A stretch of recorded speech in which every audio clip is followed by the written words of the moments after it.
even sorry. as a 7-year-old, I I had to found a way reboot to explain it everything, to me, Alex. to have other people talk to me. No worries. Time I walked out of here Why, 7 honey, months it after the worries amputation, me. I was fully adjusted using my left arm, so I could jump right back into school and have no qualms or no worries about that at all. So I'm lucky enough to be married to Lindsay, who is also another former St. Jude patient who I actually met at a St. Jude event. She was in the middle of Here's her a young treatment. woman who I want you to bring by your I just learned just church. a couple of years before, and just She told is the head of luckily she education for reciprocated, told me the Cisco same thing back, contractors, and we were fortunate enough to get and married she on can help our campus. people get St. Jude Children's Research Hospital. educations in the 10 trades seconds. without pay. Learn more. They get, at but they're paid for their stjude.org. internships. They can be making high Stand by. low six-figure incomes within a couple of years. 820, where facts matter. Yes, ma'am. I love to meet you. Change the world, change the world, change the world. We can change the world, we can change the world, change the world. This is the Santita Jackson Show. War and hate to a place of love, it's not too late. Gotta save the children, we can't wait. Let's change the world. Hey everybody, welcome to the Santita Jackson Show. Getting a little bit of feedback. We're going to work that out. Alex and I are coming to you from WCPT 820, the nation's largest progressive talk radio station. You're going to hear from Pastor Stephen Thurston in just a minute, getting some good news. We're going to be looking at the president's trip to Israel. He is on his way today. Pray for him. It is not an easy thing that he's doing, and it is fraught with some challenges and with some peril. And so we want our president to be safe. And we're going to be talking about the ceasefire that the squad and other progressives, they're under fire, no pun intended, in Congress are calling for a ceasefire right now for ending the bloodshed. Thousands have already died. Don't you want to stop it? And what about this baby, Wade Al-Fayumi, 6 years of age, stabbed 26 times with a serrated military knife? I just pray for his mother, who was stabbed more than half a dozen times. She's in the hospital recovering now. She couldn't even attend her baby's funeral. And oh my goodness, his father had to identify him. Think about it, a serrated military knife on a 6-year-old. What was left? Got to talk about that because the war is home. People are losing friendships over divisions about how people feel about this conflict in the Middle East. And indeed, the man who is alleged to have done this, indeed, it is apparent that Mr. Zuba did it. He listened to conservative radio. I'll have a word to say about that. And apparently that amped him up. Let's go to some of these headlines, everybody, on the Santita Jackson Show. President Biden will visit Israel to show support for Israel following Hamas's deadly attack on October 7th. According to the White House, he will focus on the captured hostages in Gaza, including Americans. And yesterday's announcement came after talks between the U.S. and Israel over getting aid into Gaza and creating safe zones for Palestinian civilians. Indeed, many of the pathways into Egypt and out of Gaza have been blown up, and they've been blown up by Israel, everybody. A judge issued a limited gag order against Donald Trump. He cannot say whatever he wants to say about this trial that is being held in Washington, D.C. The House is expected to vote on a new speaker today. That's right. An Alabama woman says she was forced to give birth in a jail shower. Ashley Caswell was in labor for 12 hours and pleaded to be hospitalized. Can you imagine? According to this civil rights lawsuit, staffers took photos with the baby after she passed out. Stress is shortening the lifespan of Americans, everybody. And wow, and the U.S. government brought 2 houses at risk of falling into the sea in North Carolina on the Outer Banks. In Chicago, we'll have a high of 61 degrees. It'll be partly cloudy. Minneapolis, St. Paul, just a little warmer, 64 degrees, partly cloudy. In the NFL, the Cowboys bested the Chargers 20-7 last night. In Major League Baseball, the Rangers 5, the Astros 4, Phillies 5, and the Diamondbacks 3. And tomorrow, the Liberty will be facing off against the Aces. Who's going to become the WNBA champions?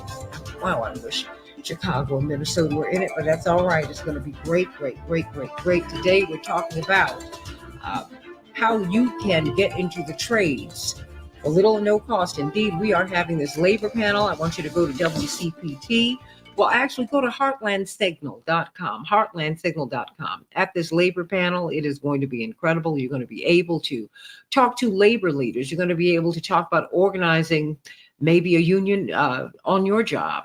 But also, we have Megant Financial, indeed, one of the partners on this show. You don't have to be wealthy to have a financial advisor. That is what they do. And on a solid middle class salary, a working class salary, you can have a financial advisor and start planning for retirement. So join us at 2021 Swift Drive in Oak Brook. Daniel, I hope they fix that problem for you. I want to see you there tomorrow from 3 to 5, at, it's a beautiful, beautiful building. Roofers, Local 11 Union Hall in Oak Brook at 2021 Swift Drive.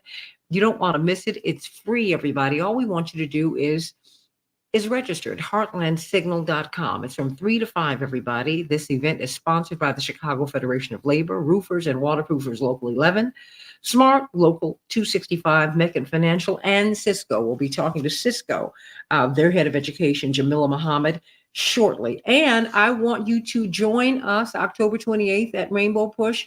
I hope you'll be there, Pastor Pastor Stephen Thurston, in costume. Costumes required, donations desired. But if you don't have anything, that's all right. It's going to be our Halloween party. I don't know what I'm going to come as, but you know it's going to be hilarious and fabulous.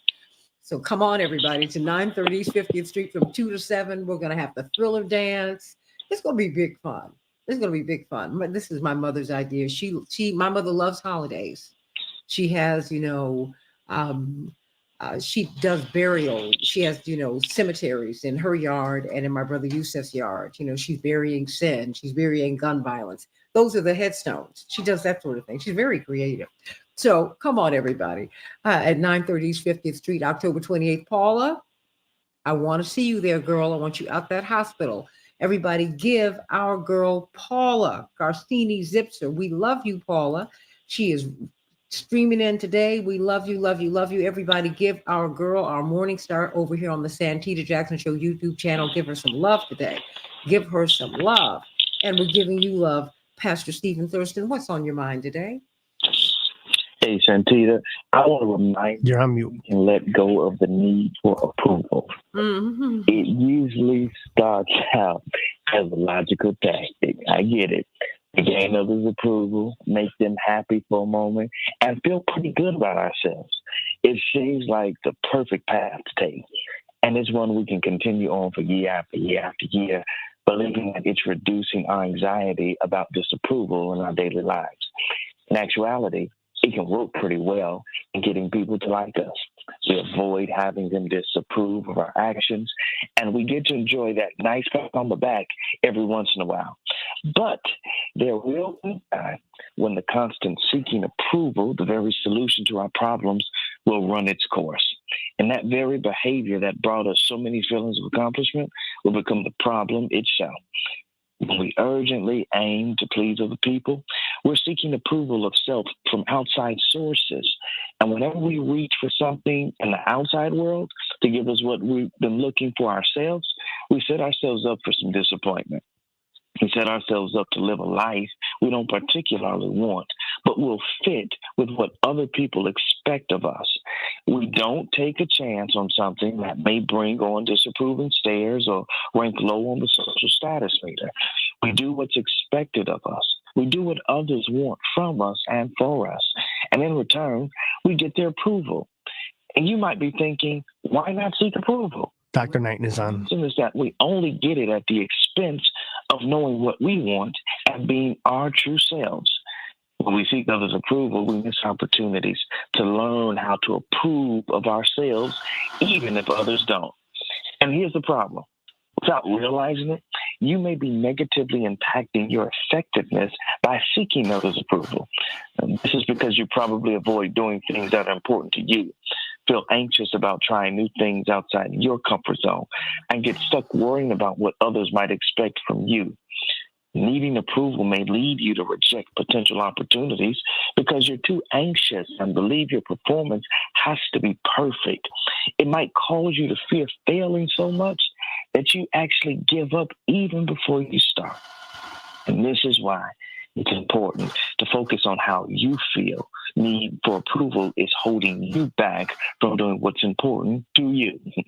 Once you move past this, you'll be free to achieve and create what you want in life with much less stress because you won't be so consumed with worrying about what other people will think. Now, I get it. You're probably a high achiever who regularly gets seemingly positive results, but you're often getting those results at the expense of everything else. When you're driven to achieve solely because you want to impress others, you wind up doing too much, feeling overwhelmed, getting lost in your thoughts about your challenges. You're people pleasing, overworking, avoiding making time for yourself, and you're constantly finding yourself unable to say no. Now, listen, if you can relate, just say amen right through here. I want you to hone in on how your need for approval is pushing you to do much more for others instead of participating in the things that just might be important to you. When you find yourself getting hurt by doing things for others at the expense of yourself, that's when you know that it's time to make a change. When others' acceptance of you impacts you, how you make decisions about where to spend your time, what drives you, and what makes you happy, you've lost awareness of what's important to you. Now you may feel stuck doing work you don't particularly enjoy and continue habits that are counterproductive.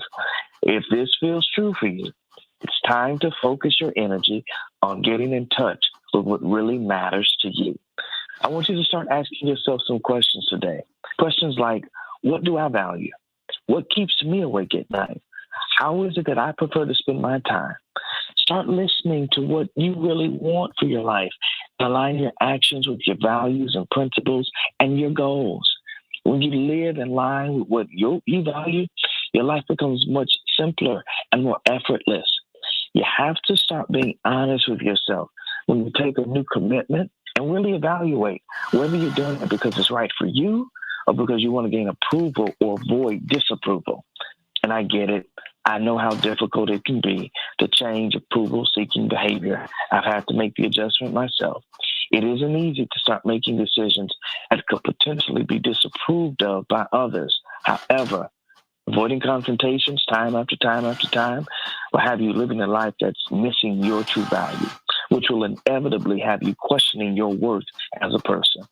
My challenge for you today is for you to make a choice to approve of yourself rather than needing others to do it first for you.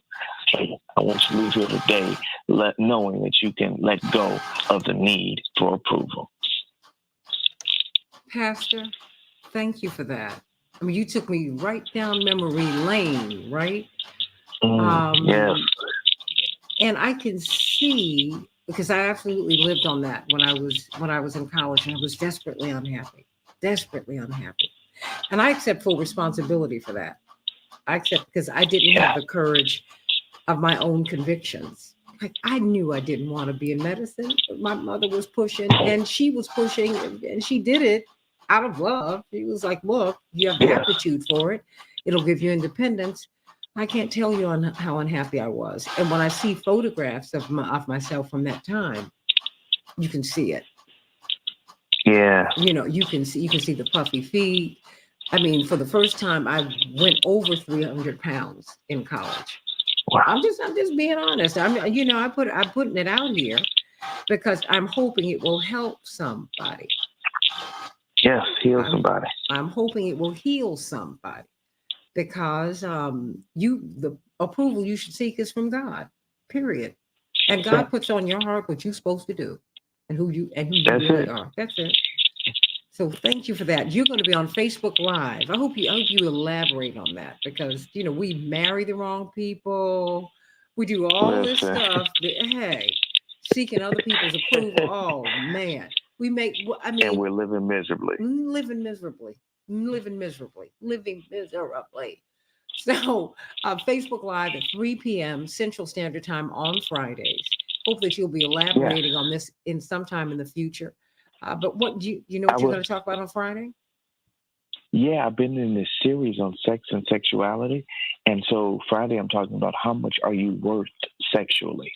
I'm challenging people to give more value to themselves, to their bodies, and determining the price, in quotes, that people need to pay to gain access to you at that level, because it's more than just physical.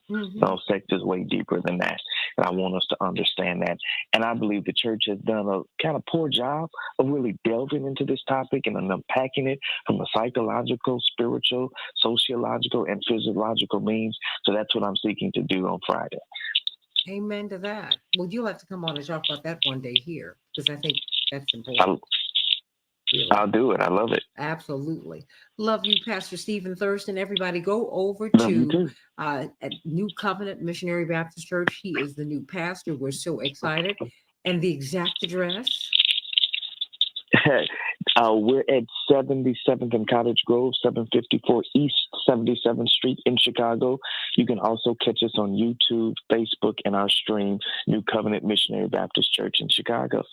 Get on over there. It's a beautiful edifice, and you're going to feel real good. You're going to feel right at home when you go there. They've had their church for about 90 years, and it is really, and when you get in there, when you meet the Thurston family, you'll understand why.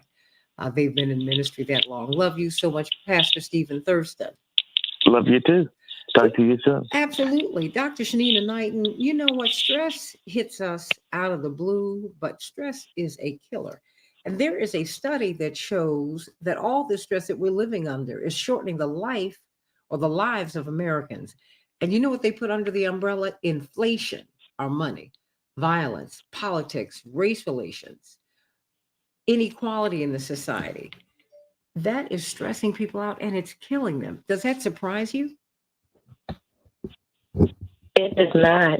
And it's interesting because that's actually my topic today. And I talk about don't lower your immune system by having stress, you know. Many people stress over a lot of stuff, and I always continue to say, do what you can and focus on what's in your control right now, which will be what you eat, your fitness or exercise levels. Understanding and balancing your finances the best that you can, friends and family, infection prevention and control practices, boosting your immune system. And when I say boosting your immune system, it's building up your T cells. So I'm actually talking all the way down to the cellular level of not putting all of your eggs in one basket.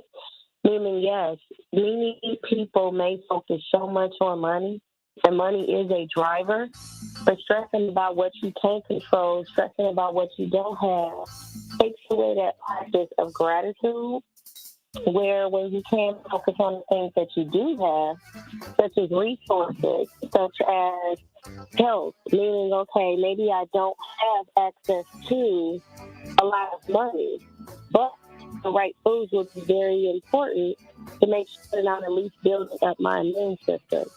And so I always talk about your T cells. So these are your fighter cells. So if something was to come into your body and invade you, they're going to help you continue to fight off whatever it is that's that bad. But it's just something that people rarely think about because they're always saying, okay, if I just take my vitamins, if I just do this. But if you're taking vitamins, but they're eating unhealthy, or let's say that you're eating healthy, but you're also eating a lot of sugar, these are ways in which you are lowering your immune system. So my message for today, or the takeaway, is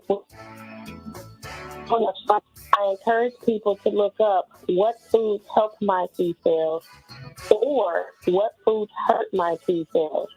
When we're talking about T cells, we're talking about your immune system. When we're talking about your immune system, we're talking about your body's defense between being well and being sick. I said this before, Santita, that when we know we are up under a lot of stress because of tragedy, because of work, because of finance, my emphasis always doing what you can and knowing that it is a full package, that if one thing is not working well in your life, you have to boost those other areas just to make sure that your body stays in balance. Everybody, every little thing counts. Don't think that the circumstances of your life don't matter. They do. They do. We have to work on mitigating the stress, and the thing is, we can't control these things, but what we can do is control how we allow them to impact us, how can't let them control us. You have to find a way to deal with this stress because boy, oh boy, it is now lowering the lives of Americans. Think about that, everybody. Think about it. Hey, let's talk on the Santita Jackson Show. Oh, God, there's so much to talk about, everybody. But, we're going to have this labor panel while we're looking at unemployment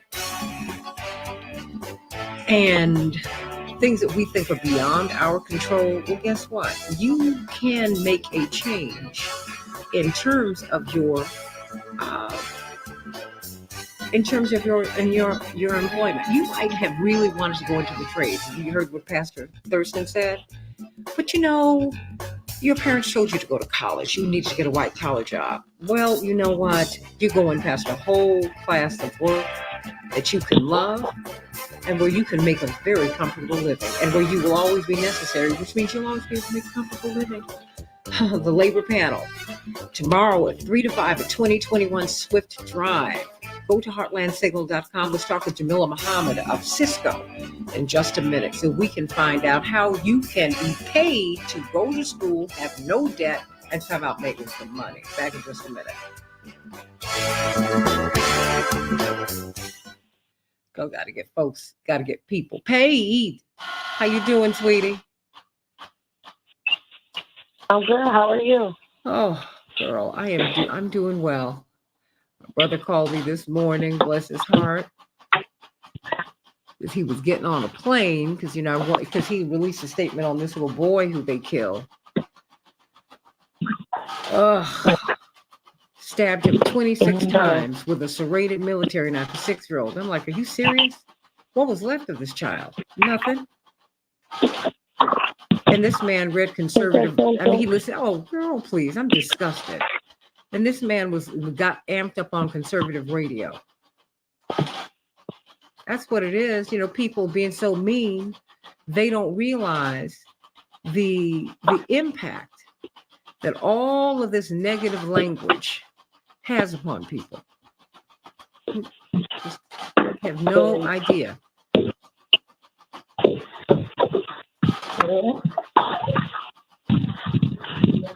It's just as mean.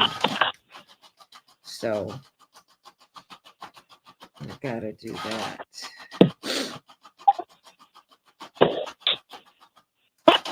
So it just does not stop. Huh? We're an interesting time.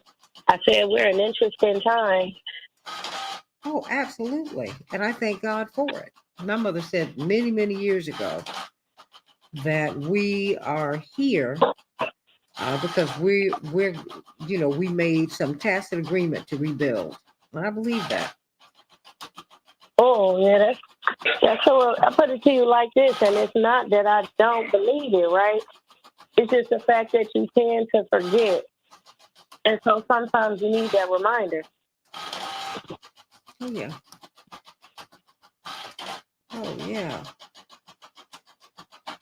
And it's just, and that's just what I needed to see with this child. His mama couldn't go to the funeral. I'm like, are y'all serious? His mama couldn't go to the funeral because he was stabbing her to death. Like, come on. But there we are. There we are.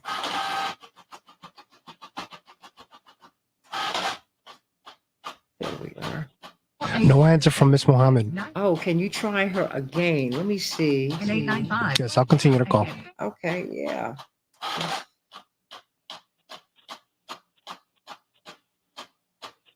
Okay.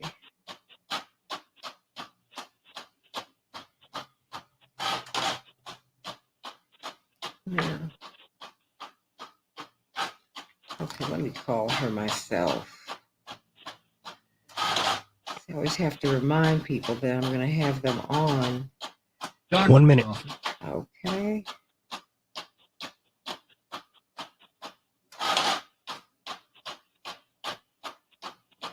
Oh, no, not her.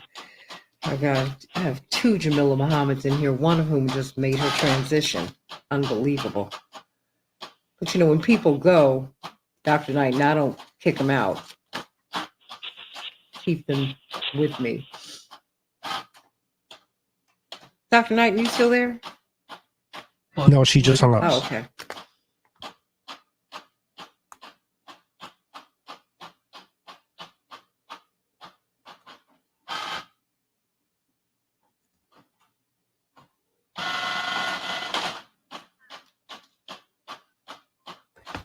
Why? 10 seconds.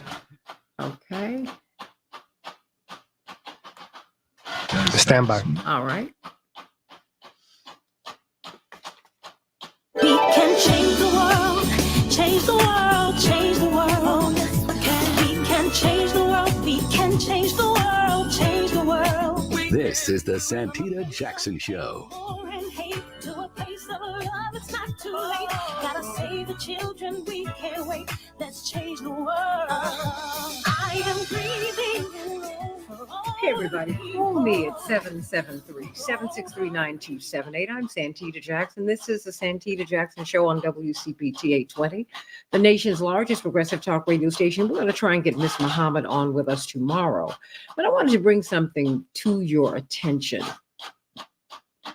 I came across this article as I've been looking at this disturbing case about this 6-year-old child who was stabbed 26 times with a serrated military knife. I can only imagine what, was there anything left of this child? Of what day al-Fayumi.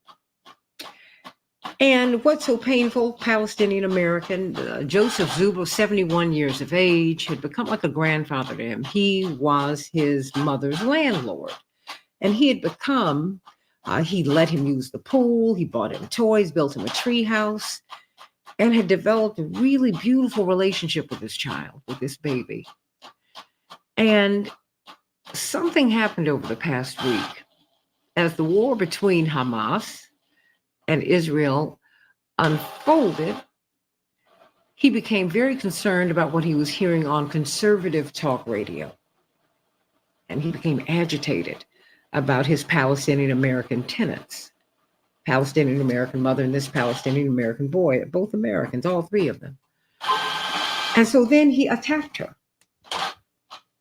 You know, so I want to know what your thoughts are about that.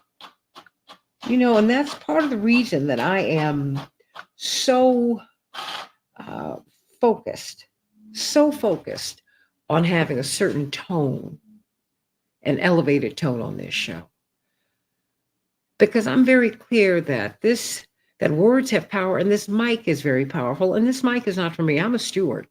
One day I'll trot off this mortal stage myself, but I certainly want my legacy to be one of someone who really tried to spread love and understanding and kindness, and not just tolerance, because the Bible does not tell you to tolerate people. It tells you to love. For us to love one another, even as we disagree. For us to be able to disagree without being disagreeable. I believe in that. I'm from a family of 7 people, and if you think that we are all in lockstep with each other, in principle we are. But we disagree on things all the time. Personal disagreements, sometimes political disagreements, it's just the way it is. But maybe because we never took for granted that we would see one another again. We didn't walk away. You couldn't walk away angry, because I was clear that every day I saw my father was a gift. I didn't know if he was going to be alive at the end of the day. And the police security in front of our house, the private security inside of our house were my reminder.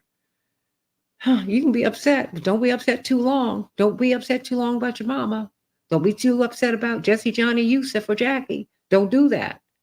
Or any of the other people who helped to raise us, Miss Katie, Miss Malone, Mrs. Neal. No, don't do that. My push family, my fellowship family. Oh, no, don't do that. Because you never know. There's a song that we sing in the church. This may be the last time. I don't know. But words have power. They have power. Can you imagine if Joseph Zuba had heard language about unity, language about, you know what? What happened over in Israel was awful.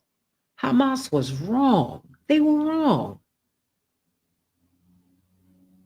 We don't even have to get down into the weeds about Israel supporting them down through the years. They were wrong for that too, because they wanted to divide the Palestinian Liberation Organization. And look, they're reaping the whirlwind. These people killed Israeli citizens. They didn't deserve that, and they've taken people hostage. No one deserves that. But now we've got thousands of Palestinians dead. We've got more than 1,000 Israelis dead. And for what? And you got this man amped up over here just outside of Chicago. And he started stabbing this mother, stabbed her, and she went into the bathroom frightened to death and said, hey, 911, ring, ring. Would you please send the police over here? She steps out and he is not attacking her son, as the news reports say. He's stabbing her son to death. A 6-year-old boy with a serrated military knife. Because he was listening to some conservative radio host who told him that hate was okay, that was justified, that was justifiable, rationalizing sin. Now I want you to call me, let me know what you think about that. I will hold to the point that Palestinian life is as valuable as Israeli life, and Israeli life is as valuable as Palestinian life. I don't serve a God who chooses and says, you know, you're a favorite. You're my favorite. No, no, no, no. When God said, you know, David, you're a man after my own heart, because you're trying to work for me. But it doesn't mean that I love you any more than anyone else. No, no, no, no, no. I have a special mission for you. Okay. But this mean-spiritedness, losing friendships over this, over anything, it's not worth it. So I want you to call me and let me know what you think. Let me know what you think about the tone that you want to hear on the radio and the stories that you want to see told, hear, and see on television. Because by not talking about people, by not giving balanced coverage, by making some people's lives more valuable than others, this is what happens. This is what happens. Joseph Zuba was misled by what he was hearing on talk radio, and it made him angry. Didn't just agitate him, he became angry. So he decided to do his portion and kill some Palestinians. Wow. Call me at 773-763-9278, 773-763-WCPT. I want to know what your thoughts are. You know, I want to know what your thoughts are. Because some people have given me some pushback about the balanced coverage that I've tried to have on this show, that I've sought to have. Some people have given me some pushback about not allowing people to be disparaged. I don't choose favorites here. I want everyone to get along. And even if you have an argument, hug it out at the end. I don't have a problem with an argument. What I have a problem with is the lingering anger afterwards, because it's not about the argument. It's about you at a point you're trying to make. So I want you to call me. 773-763-9278, 773-763-WCPT. What about the tone? The tone that we allow in media. You have 2 callers. This excitement that we have. Do we want justice in the Middle East, or do we want revenge? Vengeance is mine, saith the Lord. You don't need vengeance. You need justice. Palestinians need a homeland. They need justice. And Israelis need a homeland too. They need to feel safe. How can we get there? How about that? And I mean it. I don't know who he was listening to, but I can imagine all I have to do is I have to go up and down the dial, and I hear someone who's just getting on the radio, running their mouths, being angry and being mean-spirited. and ginning people up, not understanding the power of this microphone. Because I understand the power of this microphone, I try to use it in a way that lifts people up and brings people together. And I'm going to stay on that no matter what. Dynamo Dave, how you doing, sweetie? Hello, how is the sweet sunshine of Chicago doing this morning? Oh, my precious. It's I just love you, Dynamo Dave. How are you doing? Thank you. I'm doing very well, thank you. Yeah, I just want to make 2 points. First, it's such a terrible tragedy, the stabbing of the mother and the child being murdered. But we got to get to the deeper issues, and I'm not saying you're wrong about the conservative talk radio ginning people up. But there's also, psychologically, deeply, people they have to be in real pain to go into such a rage. Generally speaking, you're hurting first before you get angry, and there's something going on in our society that has all these people really hurting, and then they go out and do something really, really, really bad. And so I'm just saying we need to unearth that and work on that. And then we've got all these soldiers, former military people that end up killing themselves. That's another tragedy we got going on in America. Mm-hmm. But the last thing I want to say is, praise the Lord, the Progressive Caucus has come out and said, we need to be working towards peace in Israel, Palestine. And I should say, where is that caucus when it comes to Ukraine? If AOC saying, she defeated an established candidate in New York, probably a corporate one, and but she's saying, we're working like an oil machine, voting with everything that Biden wants. But it's like, wait a minute, you need some dissenting voices down then, those that want to work toward peace and diplomacy regarding that conflict in Ukraine. And there's, if you read the alternative press, there's been these overtures, you brought it up, that they're trying to do these, and it's been, like, Biden has kind of ignored this sort of thing. Well, you know what the problem is when you get there? No, I mean, let me just share this. It's not as simple as getting elected, waving, and then running to Washington or Springfield or any state capital or downtown. You have an enormous amount of pressure. You walk in owing your party money. I know this on the Democratic side, and it's a six-figure amount as a congressperson. You got to pay it every year. And wow, if you that's do, a lot. oh yeah, that's the demand. Okay, then you get in there, and you see how politics really, really works, because you can't get on committees, you can't get things through if you do not vote a certain way on particular issues, because what's driving this war in Ukraine is, and even, I would say, even in Israel, it's money. The munitions industry, they're the ones who win. The people don't win.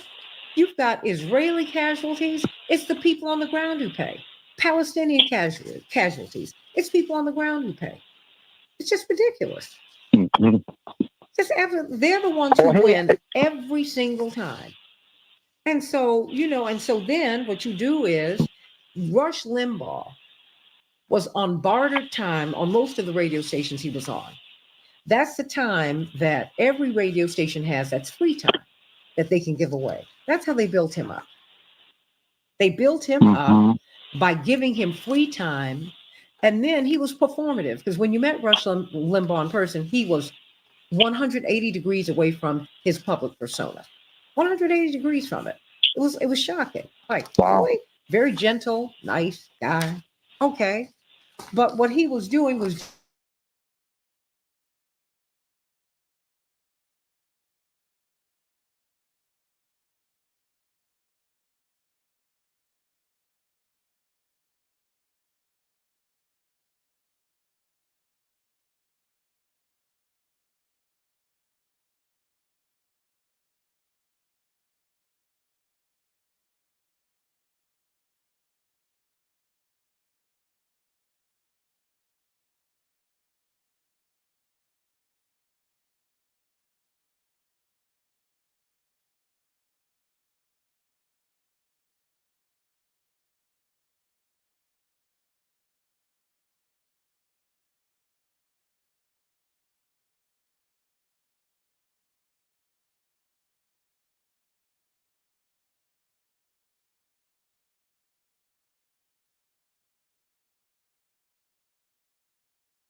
Hmm.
No, no, no, no. That's a big deal because it's performative, and people don't know that. Everybody always asks me, "Wow, wow, wow, wow! You worked at Fox. What was that like?" These were the nicest people in the world to me, and quite frankly, because I conducted myself a particular way on air, it backed people up. Because I'm like, I didn't come here for that. I, I didn't come here to roll around like that. If I cannot add to a discussion in which I'm going to help lift somebody, I'm not going to participate. Linear Bob, is not going to do it. You have to be very careful on the power that you have. This microphone is powerful, but guess what? Everybody's mouth is a microphone. Everything you say to someone can impact their lives.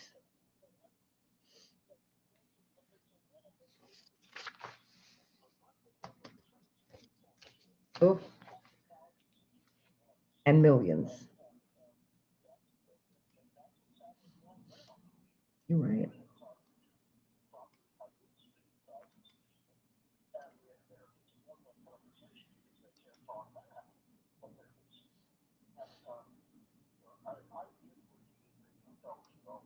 Hmm.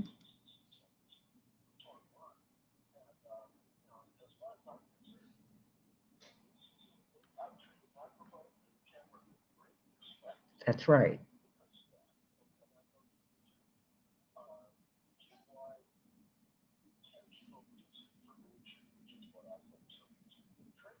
Absolutely.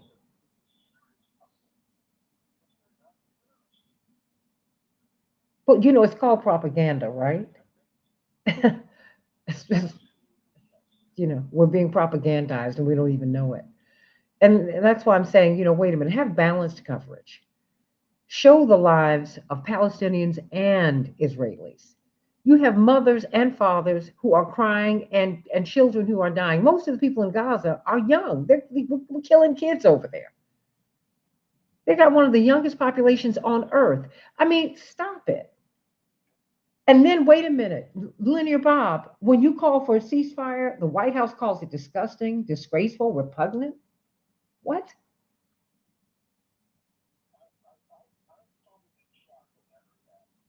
Don't be shocked. She said it.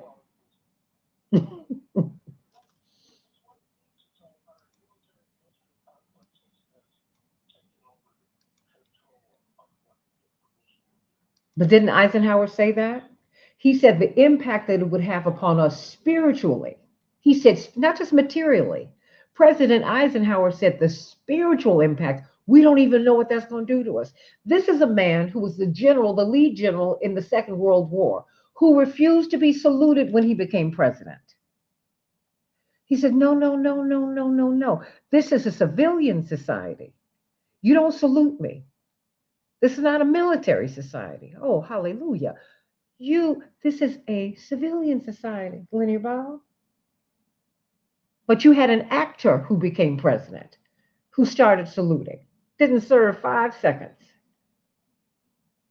and very gently moved us into another mindset, Linear Bob. You got the last word. The last minute belongs to you.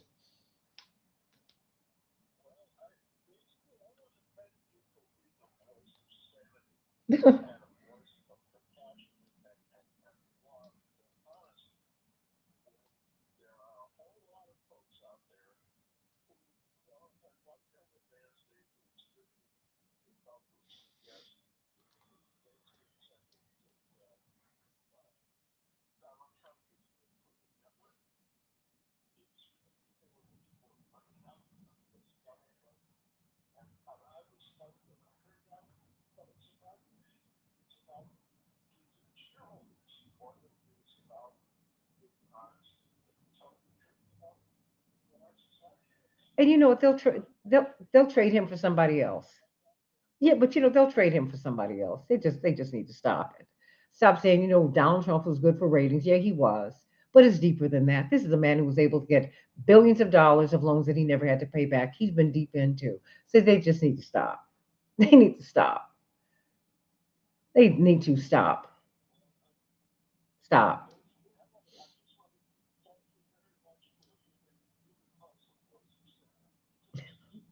I love you, Linear Bob.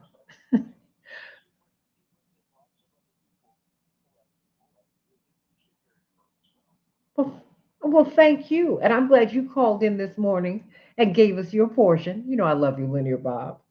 And Dynamo Dave, Anita, and everybody else. I'm going to hear from you on the other side. Let's talk about what happened to this boy here in Chicago one day.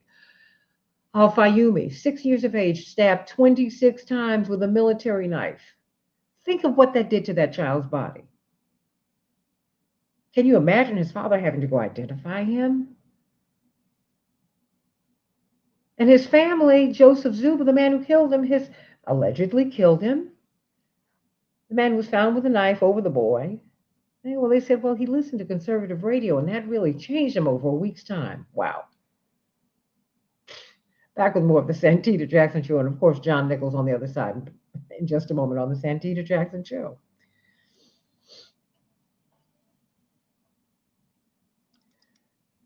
I will. Okay, I think we are. We're back. Okay, but I'll be right back. I've got to go grab something. Okay. Thanks, son. Be right back, y'all.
See all the reading I do for you?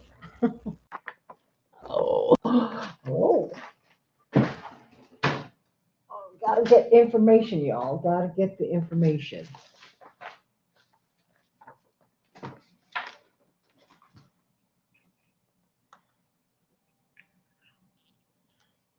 Mark? Oh, okay. Mark? Hi. I'll have him call you right back. Okay. Okay. Okay. Bye bye.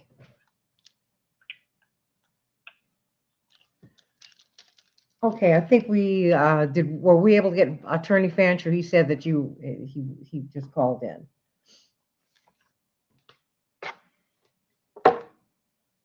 Reverend Dr. Yuri?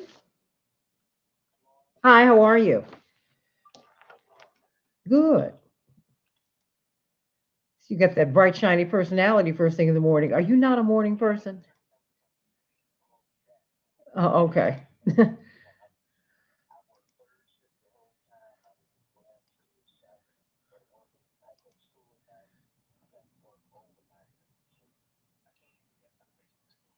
Okay. Hold on. Hold on one. Okay. Let me do this. Okay. You should hear them now. All right. Okay. Thank you, Attorney Fancher and Reverend Dr. Yuri, Attorney hearing. It's good to have you all here. Let me pull this up. This Palestinian boy, that has just got me so, I'm just so sad. And then when you see that it was conservative radio, that was one of the prompts for the turning of Joseph Zuba. Just really disgusting. Really, really. So, but you all can talk with one another. How are you all doing today? Doing well. Good morning. Good morning. How are you? I'm well, sir. Yourself? Good. Good. I'm doing okay. Okay, I can hear you guys now. Okay, fantastic. Thank you.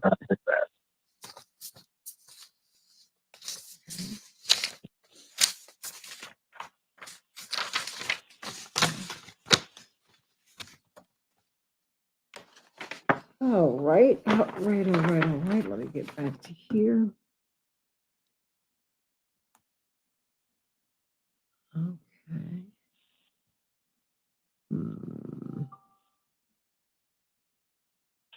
All right.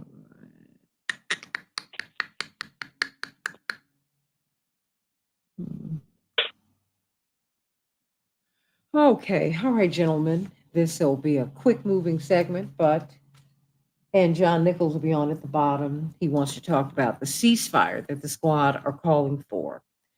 That and the White House called them, said that they were disgusting, that it was disgraceful. I mean, what's wrong with these people? Perhaps you know, perhaps you learned men know. Hello? No. Yeah. Go ahead, Mark. That's inexplicable. I said, really? How'd y'all come up with that in the meeting? Yeah, let's just continue more war and then hope that nobody dies. I don't know if they care. Honest to God. That was so mean and crazy. Just mean. Like, I don't know how you live with yourselves. And everybody's in that bubble called DC, and it is a bubble. It is a bubble. It's a bubble. Bubble. 1 minute. It's just shameful.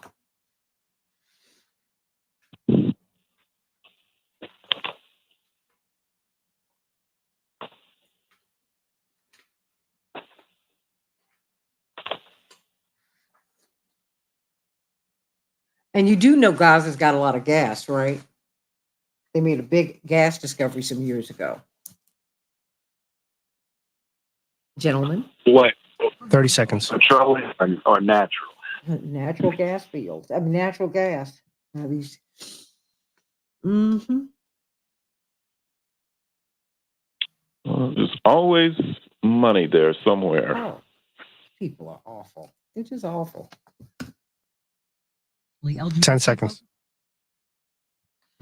As if God's going to bless all of this mischief and evil. Stand by. Just, I don't know. I don't know who you think God is. This is crazy. Change the world, change the world. We can change the world. We can change the world, change the world. This is the Santita Jackson Show. To a place of love, it's not too late. Gotta save the children, we can't wait. Let's change the world. I am breathing. Hey, everybody. Welcome back to the Santita Jackson Show. It is Tuesday, October 17th, 2023. It's a joy to be with you today on WCPT 820, the nation's largest progressive talk radio station, and AM 950 radio, the voice of progressive Minnesota. I want you to join my morning stars. Hey, Paula. Paula is recovering, sending Paula, one of our founding morning stars, so much love. Everybody, give her some love today. She has had some health challenges, but we are so glad for the grace of God and God's healing power. Sending you so much love today, Paula. Everybody, Robert and Flora, everybody, send her some love right now. She needs it. She needs it. She needs it. And I want you to call me at 773-763-9278. What about this boy who was killed in Plainfield, Illinois? It's about 30 minutes outside of Chicago, stabbed 26 times, a 6-year-old. I want you to kind of wrap your mind around it. 26 times with a serrated military knife. Can you imagine? What was left of that child? How did his father identify him? And Joseph Zuba, the alleged killer, 71 years of age, who's become like a grandfather to him. Well, they said over the past week since the Hamas attack on Israel that he listened to conservative radio, became concerned, and became angry. So he was going to take it out on some Arab Americans, specifically Palestinians, who were his tenants.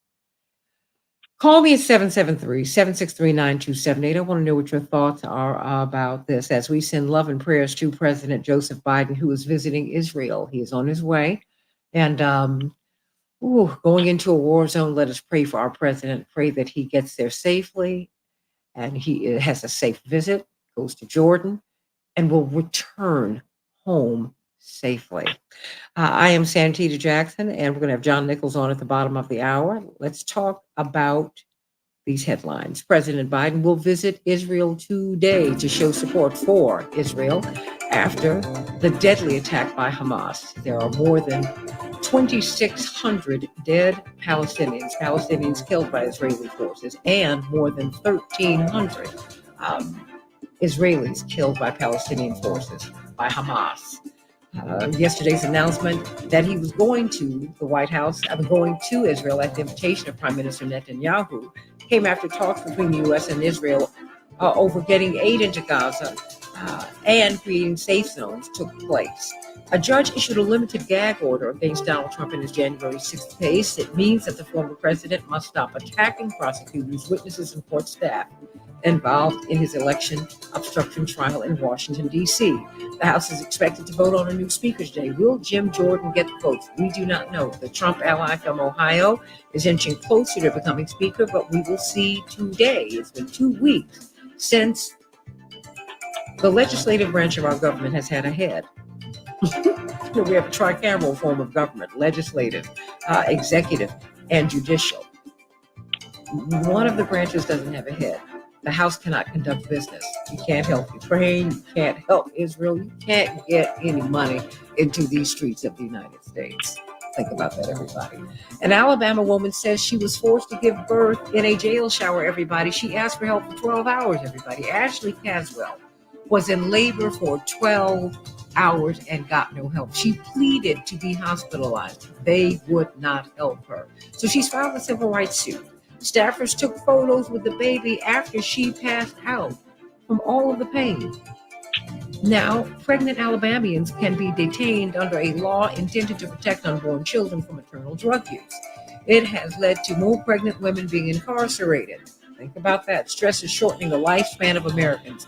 Inflation, violence, politics, race relations, and an unequal society are causing people in the United States to age quicker, become sicker, and die younger than their peers in similar nations, everybody. The U.S. government bought 2 houses on the Outer Banks of North Carolina that were at risk of falling into the sea. And guess what? United Airlines is going to let window seat passengers on board first. Well, cha-cha-cha. In Chicago, we're going to have a high of 61 degrees, partly cloudy. In Minneapolis, St. Paul, 64 degrees, partly cloudy. In the NFL, the Cowboys bested the Chargers 20-7. In Major League Baseball, the Rangers 5, the Astros 4, and Phillies 5. The Diamondbacks 3. The Liberty will be facing the Aces tomorrow in this WNBA championship, and those are the headlines. Everybody, we've got Reverend Dr. Todd Yeary from the National Leadership Team of Rainbow Push and Senior Pastor of the Douglas Memorial Community Church in Baltimore, Maryland. Theological scholar. He does social work. He is a lawyer also. And many people are saying, and this is now being classified as a hate crime. What is it? Attorney Mark Fancher, I'm going to want you to explain this, brilliant civil libertarian that you are. They have, sometimes they can be a little slow about calling something a hate crime. They did not do that this time. This Palestinian American boy just outside of Chicago, Wadeh Al-Fayumi, was at home with his mother. His mother answered the door of her landlord was knocking. She answered. He had been a lovely, lovely gentleman to her son, built him a tree house, bought him toys, let him use the pool. They had become like family. But over the past week, since the Israel-Hamas war, he'd been listening to conservative radio. Now, this is from a Sun-Times, a Chicago Sun-Times report. And his family said he turned. He became agitated. He became angry. And so he started stabbing her. And then she ran to the restroom, called 911. When she came out of the restroom, she said she heard some noise. He is stabbing her son, a 6-year-old, 26 times.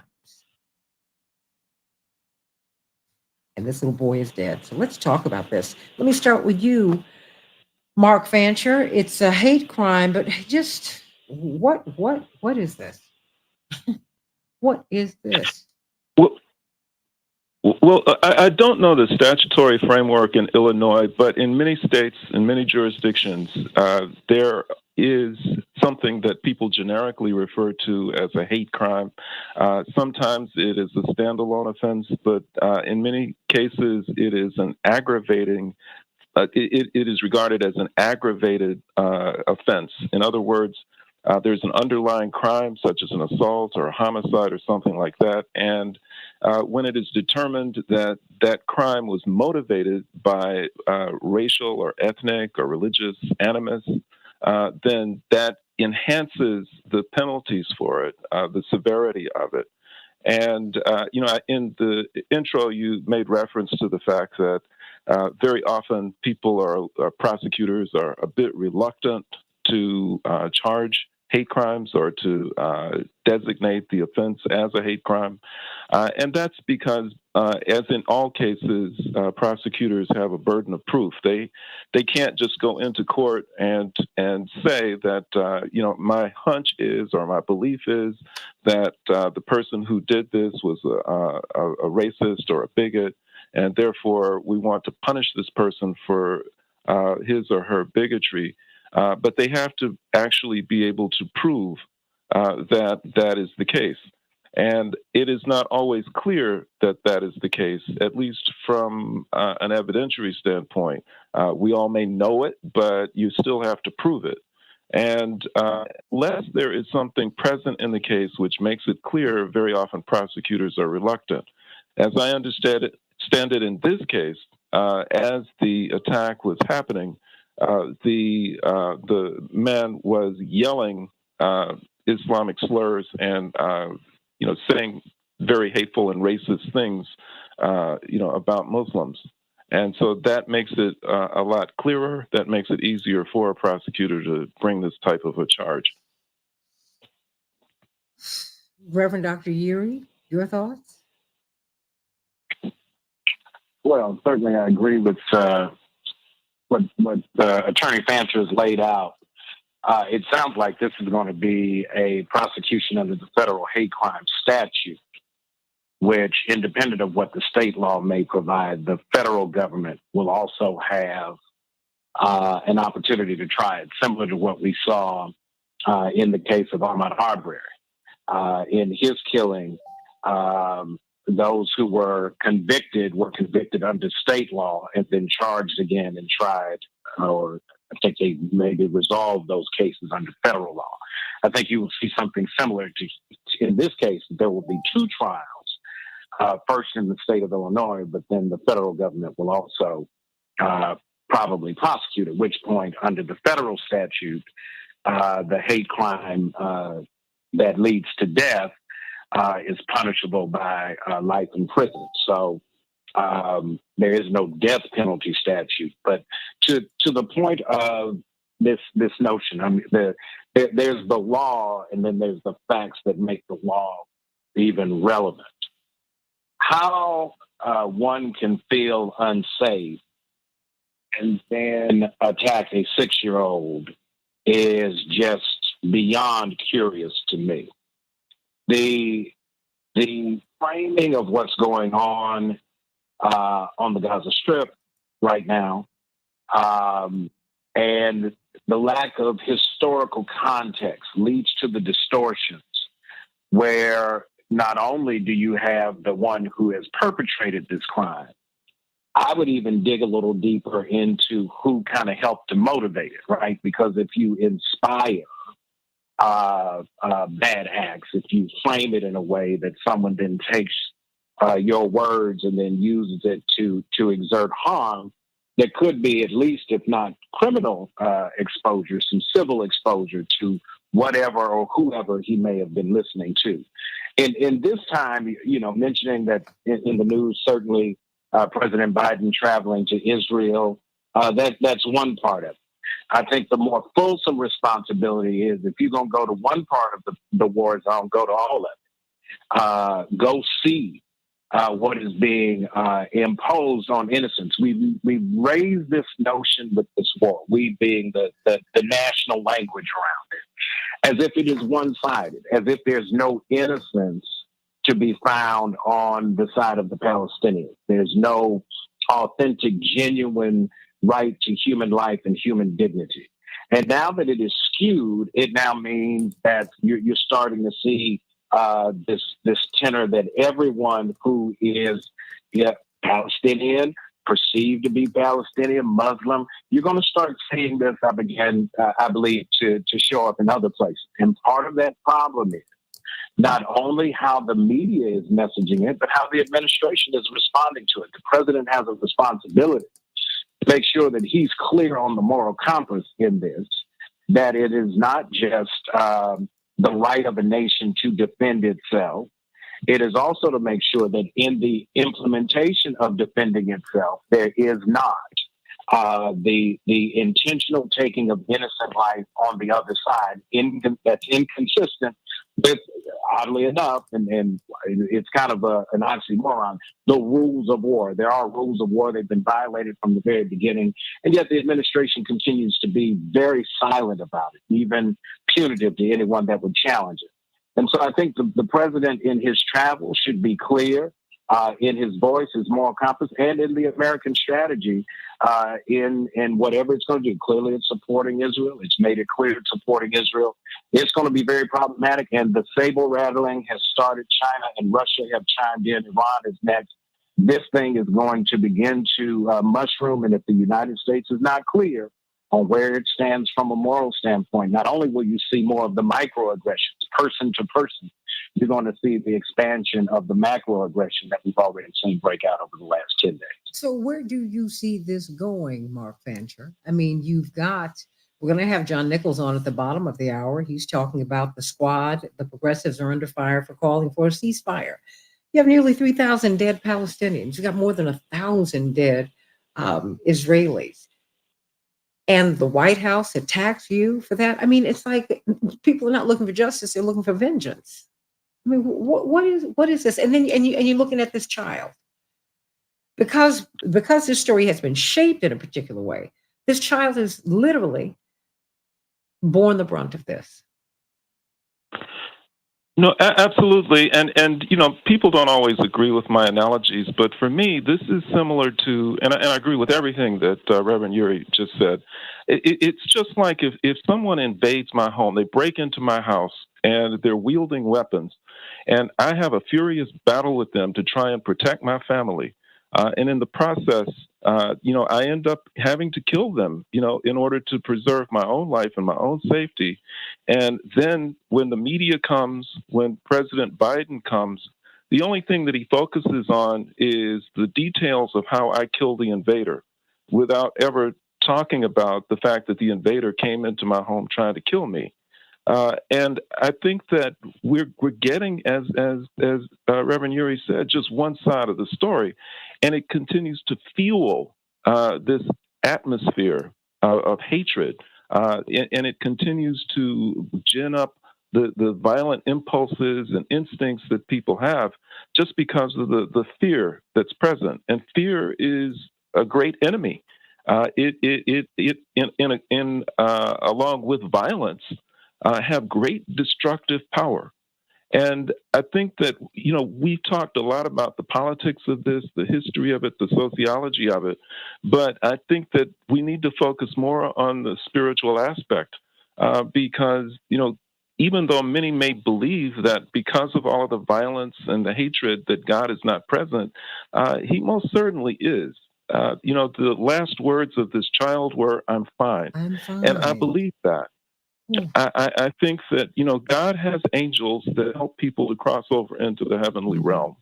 And I know that even though he had been stabbed 26 times, I like to believe that he felt no pain, that the angels were comforting him and preparing him for life in paradise. His parents said that, and I believe it to be true. And I think that we lose sight of, we become subject and vulnerable to fear when we begin to see life on this planet as the only thing that there is, when life is eternal for those who want it to be. And we don't cling so desperately to it, and we don't panic when we see it threatened if we have that as our true conviction. And if we know that, and God certainly knows it, then we don't have reason to fear. His purpose in having us here is not for us to be programmed droids who honor him, who are obedient to him, who worship him. He wants us to do that on our own accord, which is why he gives us free will. And we fail.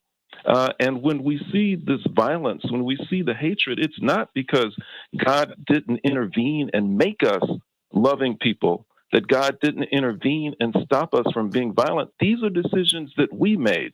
Many of these people are listening to the voice of Satan, and they're acting on it. God's only hope is that we will listen to him, and that we will take the cue that's been given to us loud and clear many times through many different sources, that the only thing that we have to do in order for us to have a peaceful world is to love him and to love our fellow human beings. And it's as simple as that. And when we complicate it by trying to figure out how we can go tit for tat, how we can respond to violence with violence, when we don't listen to people who are listening to God and who say, we just need to stop shooting, we need to have a ceasefire, we need to stop the cycle of violence, then we're doomed to continue down that road of destruction. And it is as simple as that. But we as human beings who are frail, complicated with our own ideas about how to deal with these kinds of acts of violence. And we're going to forever be doomed if that's the only thing that we rely on. Pastor Todd Geary, because I really do believe that I'm with you, Mark. When I heard that he looked at his mother and said, "I'm fine," I said, "Oh boy." I said, he was already with the angels. He was already on the other side. He wanted to leave his mother and father with words of comfort. And it's just heartbreaking. It's heartbreaking because I don't believe God chooses favorites. And when you only hear about the pain of one group, Pastor Geary, and you act as if Palestinian mothers and fathers aren't crying, as if Palestinian children are dying. Most of the Palestinians are young. And I think that the tears of Israelis and Palestinians, we need to hear all their stories. And when you don't, Pastor Geary, this is what happens. This among the horrible things that happen. The last 90 seconds belong to you, Pastor Geary. We have to start with humanity as our framework. Hostility has been the focus, trying to somehow justify the evil we would perpetrate by some justification of what to what Mark Fancher said, what a person who invaded me did to me, and now I'm wrong for responding to it. That's historically. But when we begin to be numb to the killing of innocents among us, we're not going to hell, we in it. We don't fix that right now, this hellfire is going to burn everybody before it's done. What do you think, everybody? Call us at 773-763-9278. You won't hang out for a bit. John Nichols is going to be talking about the hellfire that progressives are facing for calling for a ceasefire. You mean thousands of people dead is not enough for you? Call me at 763-9278. 773-763-9278. It's funny. We justify vengeance in this case, but on our streets, no, we want to send people to prison forever. I don't get it. I really don't get it. Talk about an inconsistency.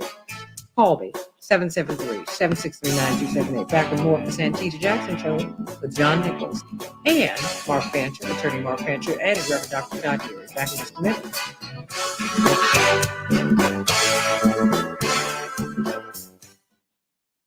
Oh, yeah, they did call these people repugnant.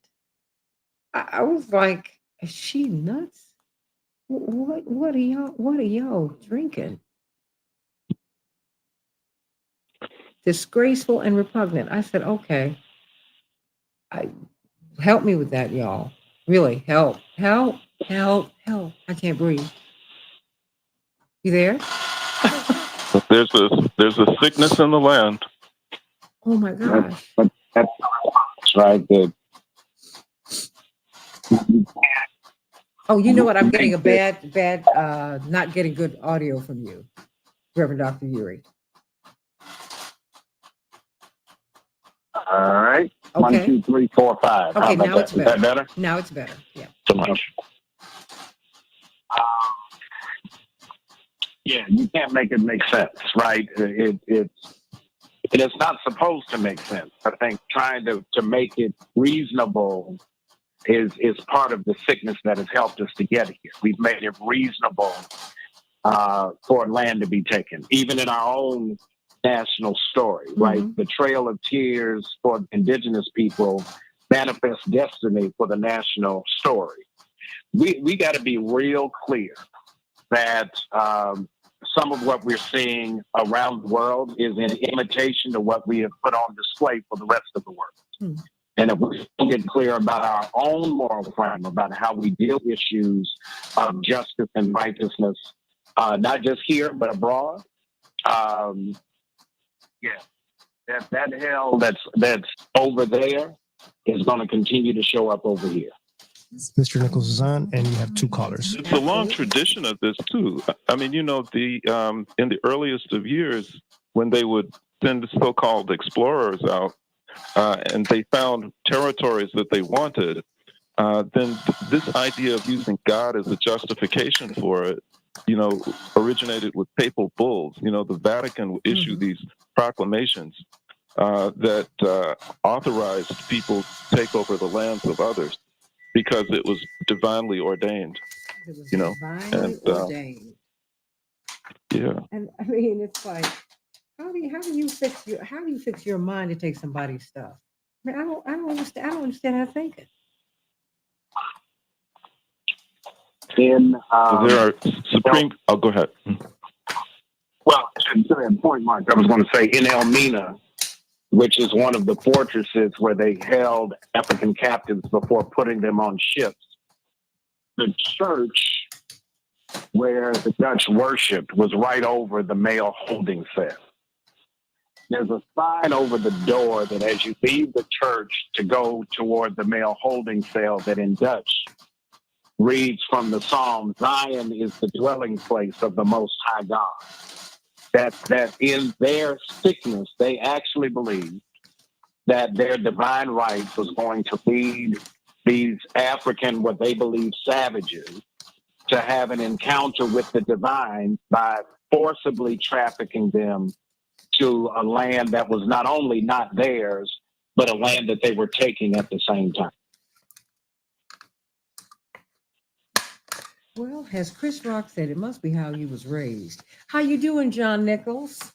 I am well. How are you? We 30 just talked seconds. about the craziness. It's attorney Mark Fancher and Reverend Dr. Todd Uri. But hold on, and we have callers. Okay. So I want to get them too. But I'm going to do this live read, okay, Alex? Yes, ma'am. All right. Thank you, dear.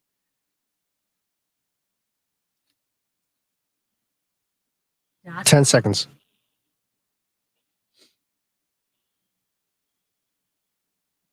Stand by. We can change the world, change the world, change the world. We can change the world, we can change the world, change the world. This is the Santita Jackson Show. To a place of love, it's not too late. Gotta save the children, we can't wait. Let's change the world. Hey everybody, welcome to the Santita Jackson Show. Still sending Paula, our morning star, some love, everybody. Thank you, Robert, for sending her some love. Give her some love. Tell her you love her today. October 28th, Rainbow Push, costume, Halloween party costumes required. Donations desired. Is going to be fabulous. The Thriller dance, the whole bit. We're going to have a good time from 2 to 7 at 930 East 50th Street. I want to see you there. And then, of course, our labor panel tomorrow at 2021 Swift Drive. 2021 Swift Drive in Oak Brook. Joan Esposito and I will be hosting this panel. You want to be there. You need to be there so that you can find out about unions. You might want to organize one on your job. You need to understand what the upside of being part of a union is about. You need to understand the union movement, which is growing as we're watching the UAW strike widen, everybody. Those workers are holding fast, but they're holding fast together.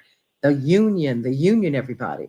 We're going to be at the Roofers Local 11 Union Hall in Oak Brook at 2021 Swift Drive. You don't want to miss it. It's from 3 to 5. Please go to heartlandsignal.com and get registered. Daniel, I hope I'm going to see you there, and everybody else. Come on out. It's going to be fun. Sponsored by the Chicago Federation of Labor, Roofers and Waterproofers Local 11, Smart Local 265, Megget Financial, and Cisco, everybody. If you are looking to purchase a new home with only 1% down, not 20, 1% down, and no private mortgage insurance, then you need to call Team Hochberg at 855-56-DAVID, 855-56-DAVID. Yes, 1% down, no private mortgage insurance. Team Hochberg, your trusted local lender. Up until now, saving for a down payment has been the largest challenge that face Americans, everybody, when purchasing a home. Team Hochberg now has a loan to help listeners who qualify overcome this challenge with this new 1% down payment loan. 1% down. Instead of $10,000, you pay $1,000. Can you imagine? That's right. Team Hochberg wants to help you, your friends, your family, coworkers, your neighbors, everybody own a home if you qualify, and you can overcome the down payment plan challenge with this 1% down loan. And you know what? If you need to fix your credit, if that's one of the challenges you have, they even have a credit card for you. It's a secured credit card where you can build your credit over a period of months and years. So ask them about that as well. If you're purchasing a home, do yourself a favor, call Team Hochberg to see if you qualify for their new 1% down payment program with no PMI. Call them today at 855-56-DAVID, 855-56-DAVID, or visit them at 56david.com. They've helped thousands of radio listeners secure financing on new home and refinancing existing ones.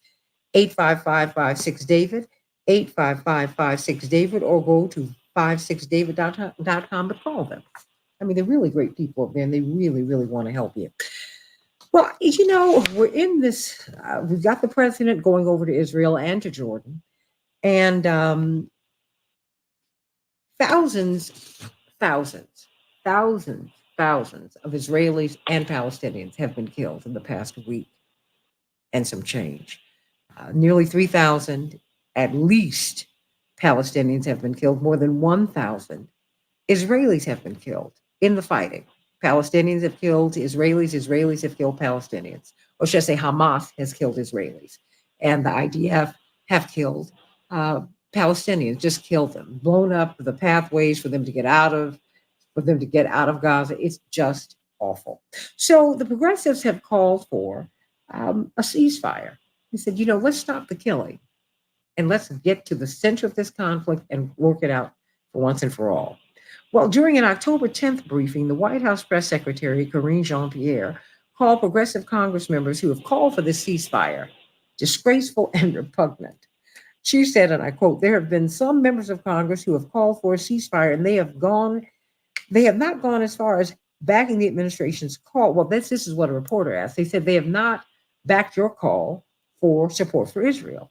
And she said, so, look, I've seen some of those statements this weekend, and we're going to continue to be very clear. We believe they are wrong. We believe they're repugnant.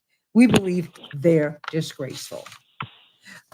Our condemnation belongs squarely with terrorists who have brutally murdered, raped, kidnapped hundreds, and that's happened on both sides, hundreds of Israelis. There can be no equivocation about that. There are no two sides here. There are no two sides. Well, there is the right side, and we're not hearing both sides anyway. Palestinians and Israelis are crying. And so Ilhan Omar and Rashida Tlaib, as Muslim members of Congress, have taken a lot of heat just walking in the door as Muslims. And they're taking a lot of heat for taking this principled stance on calling for a ceasefire, which is what John Nichols of the Nation magazine, whenever you have a conflict, you have to stop the shooting so that the negotiations can begin so we can end the war. John Nichols, what's going on with Ilhan Omar and Rashida Tlaib? Well, a lot.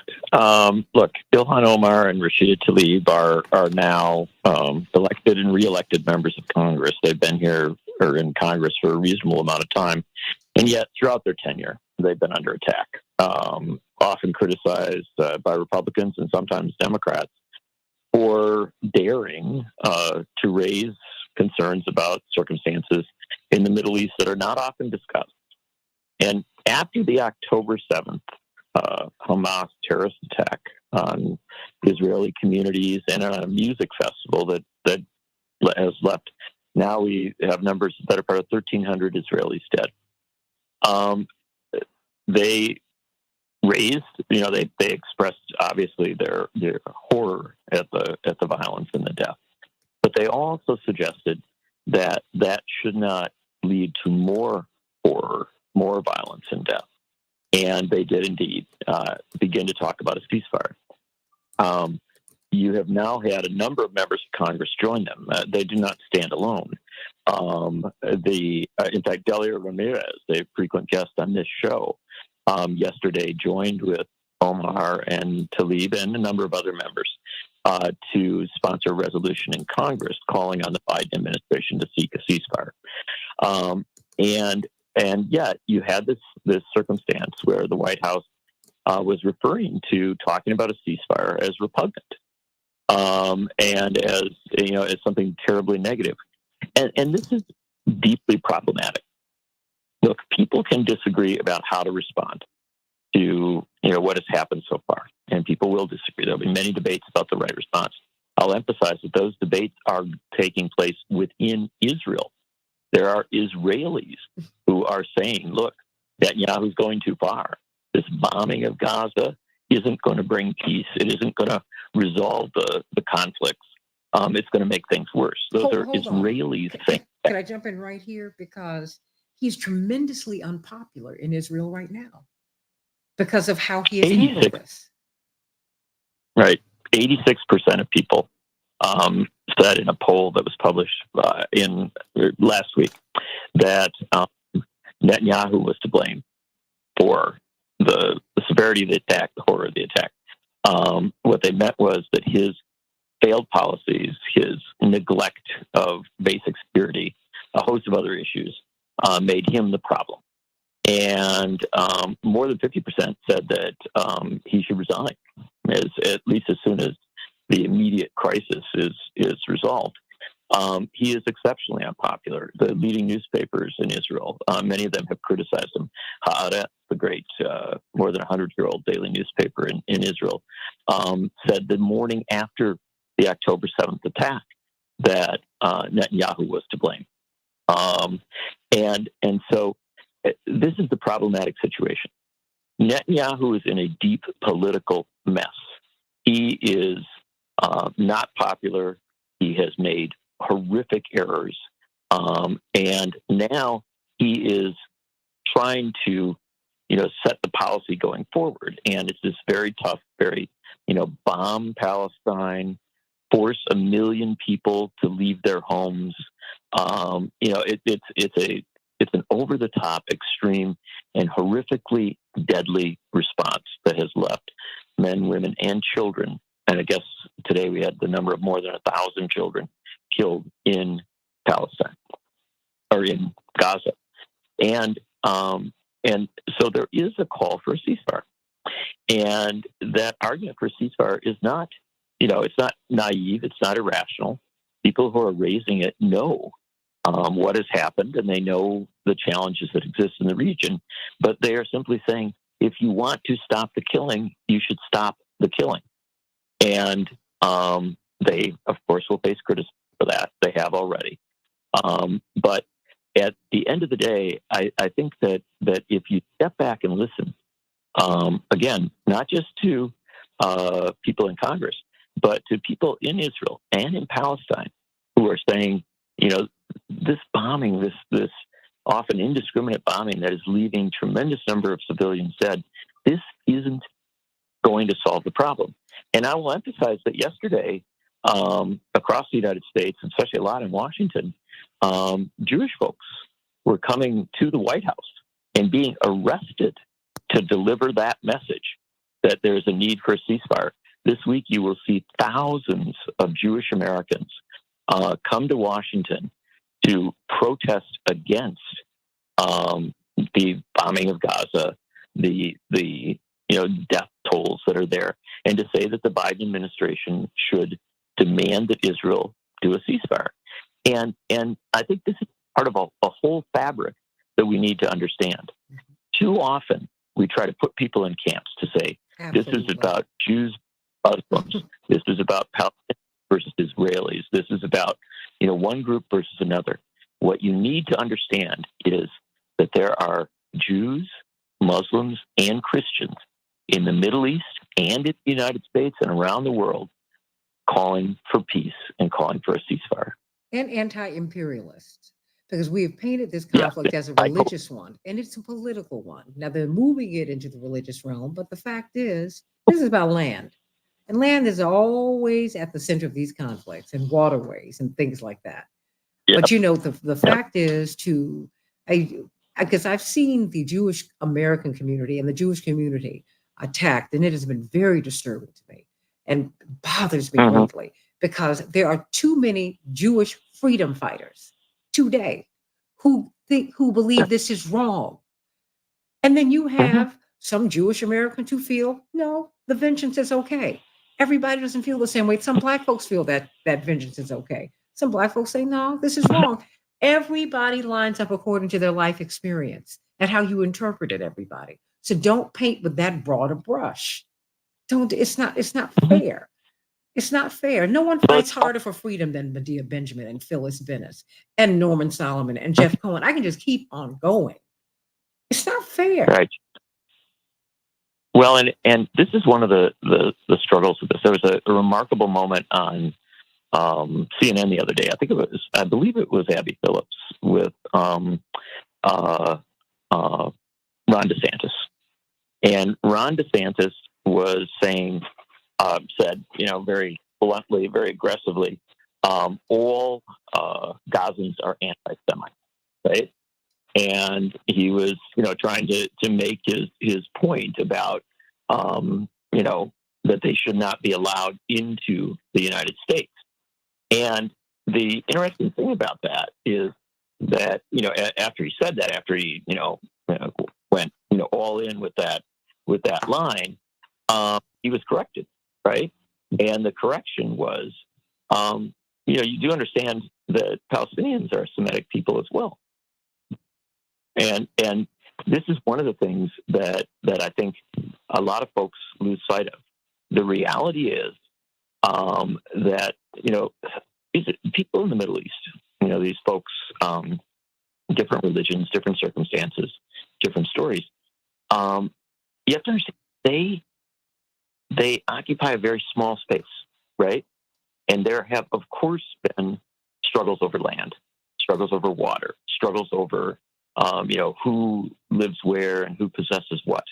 Those realities have gone on for a very, very long time. They underpin, core premises of, many of our religious stories and many of our religious, histories, right? But at the core of it, these are also people who have a lot in common, right? And one of the things that they have in common is an understanding on the part of many people that they they have been whipsawed by economic and political powers, colonial powers, for a very long time. There was once a group in the 1950s in Israel and Palestine called Semitic Action. And it was Jews and Muslims and Christians working together saying that there needed to be an end to colonialism, that there needed to be a recognition that all of these people had much more in common with one another than they had with the British or with colonial powers or with imperial powers. And obviously that was a minority, right? That wasn't everyone. Not everybody, saw to that point.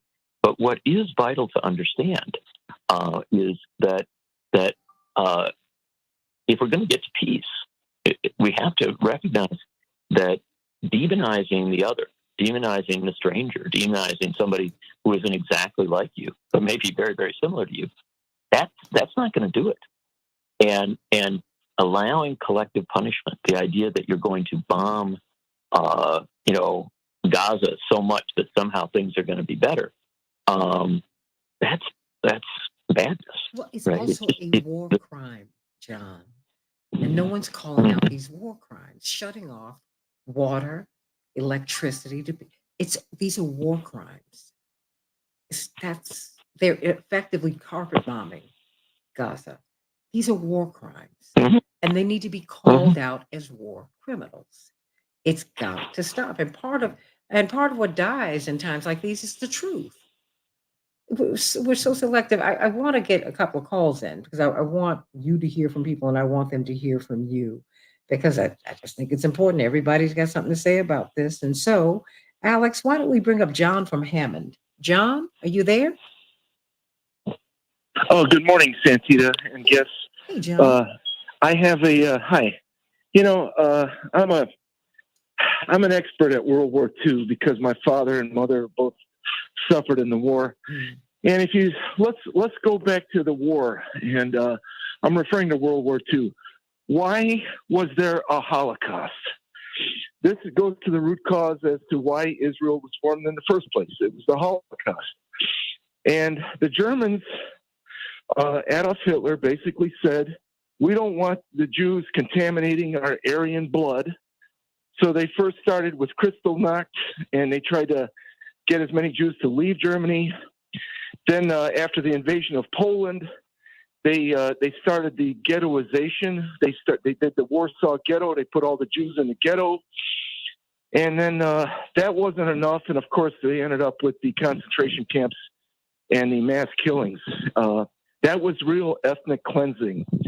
So here's where I'm going with this. So Israel was formed in 48, whatever, and it's a theocracy for Israeli people and for the Jews that suffered so much. But other people suffered in World War II, too. My parents, the Polish people suffered, the Slavic people, the Russians suffered, the Ukrainians suffered, everybody suffered. But the point I'm getting at is the United States is a multi-ethnic, multicultural state.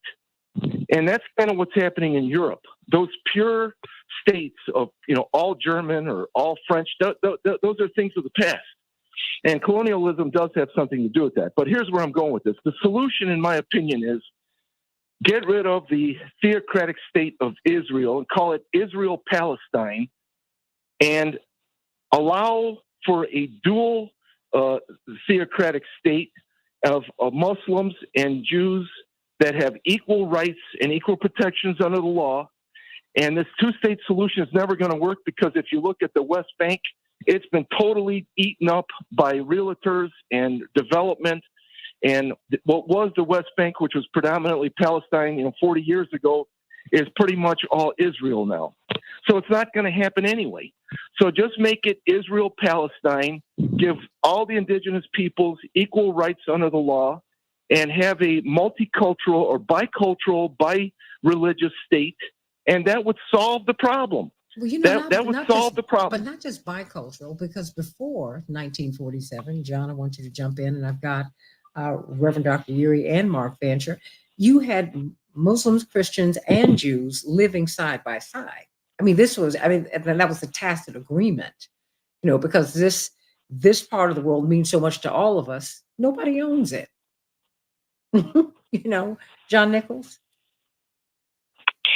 Yeah, I think what our caller brings up is something that it puts a lot of information, a lot of ideas on the table, and there are people who suggest that a two-state solution won't work, and that the real better response is to have one state.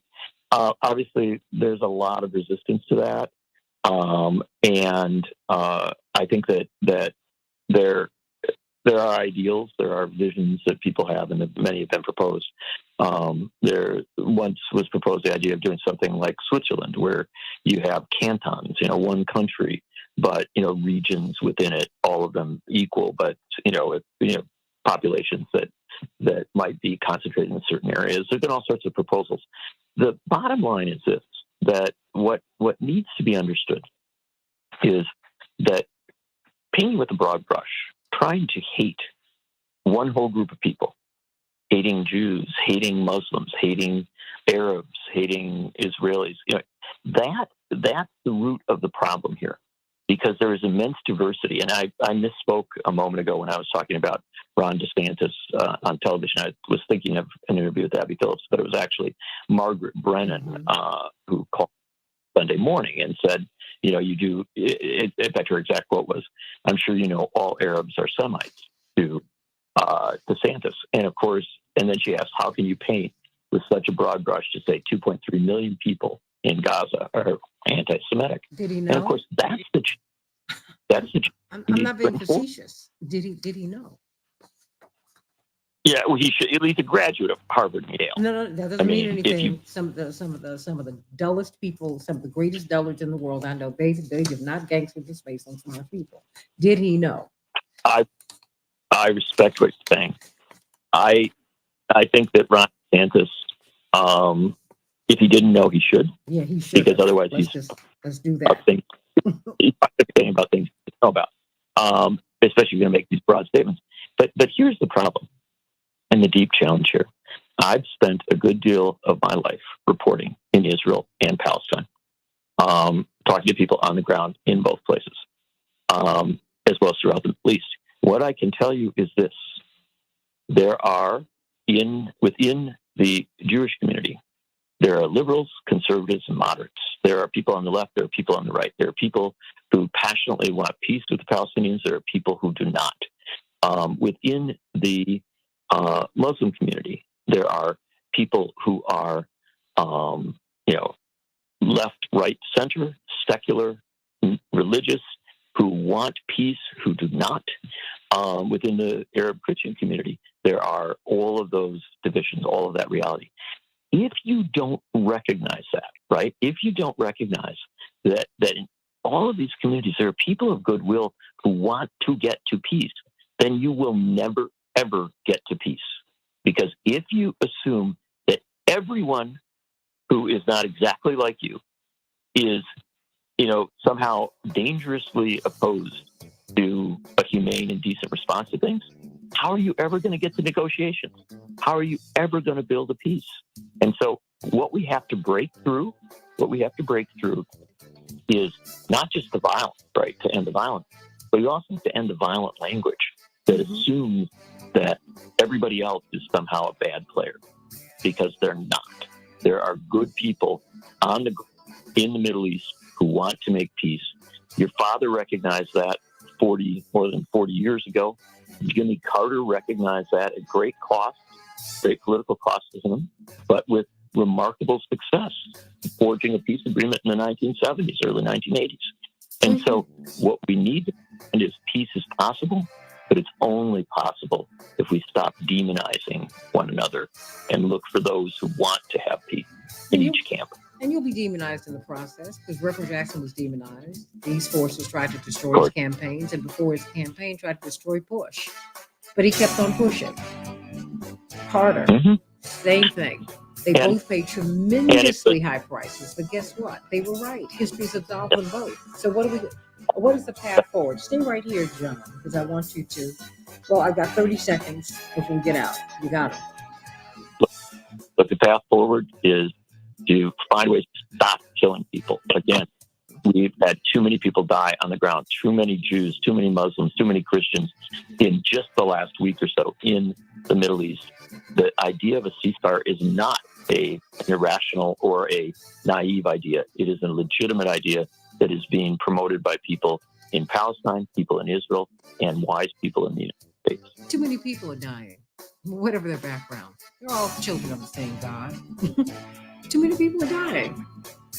And so for the White House to call people calling for the end of the killing of anyone repugnant, condemning them, I mean, we need to look at you and see what your real point is.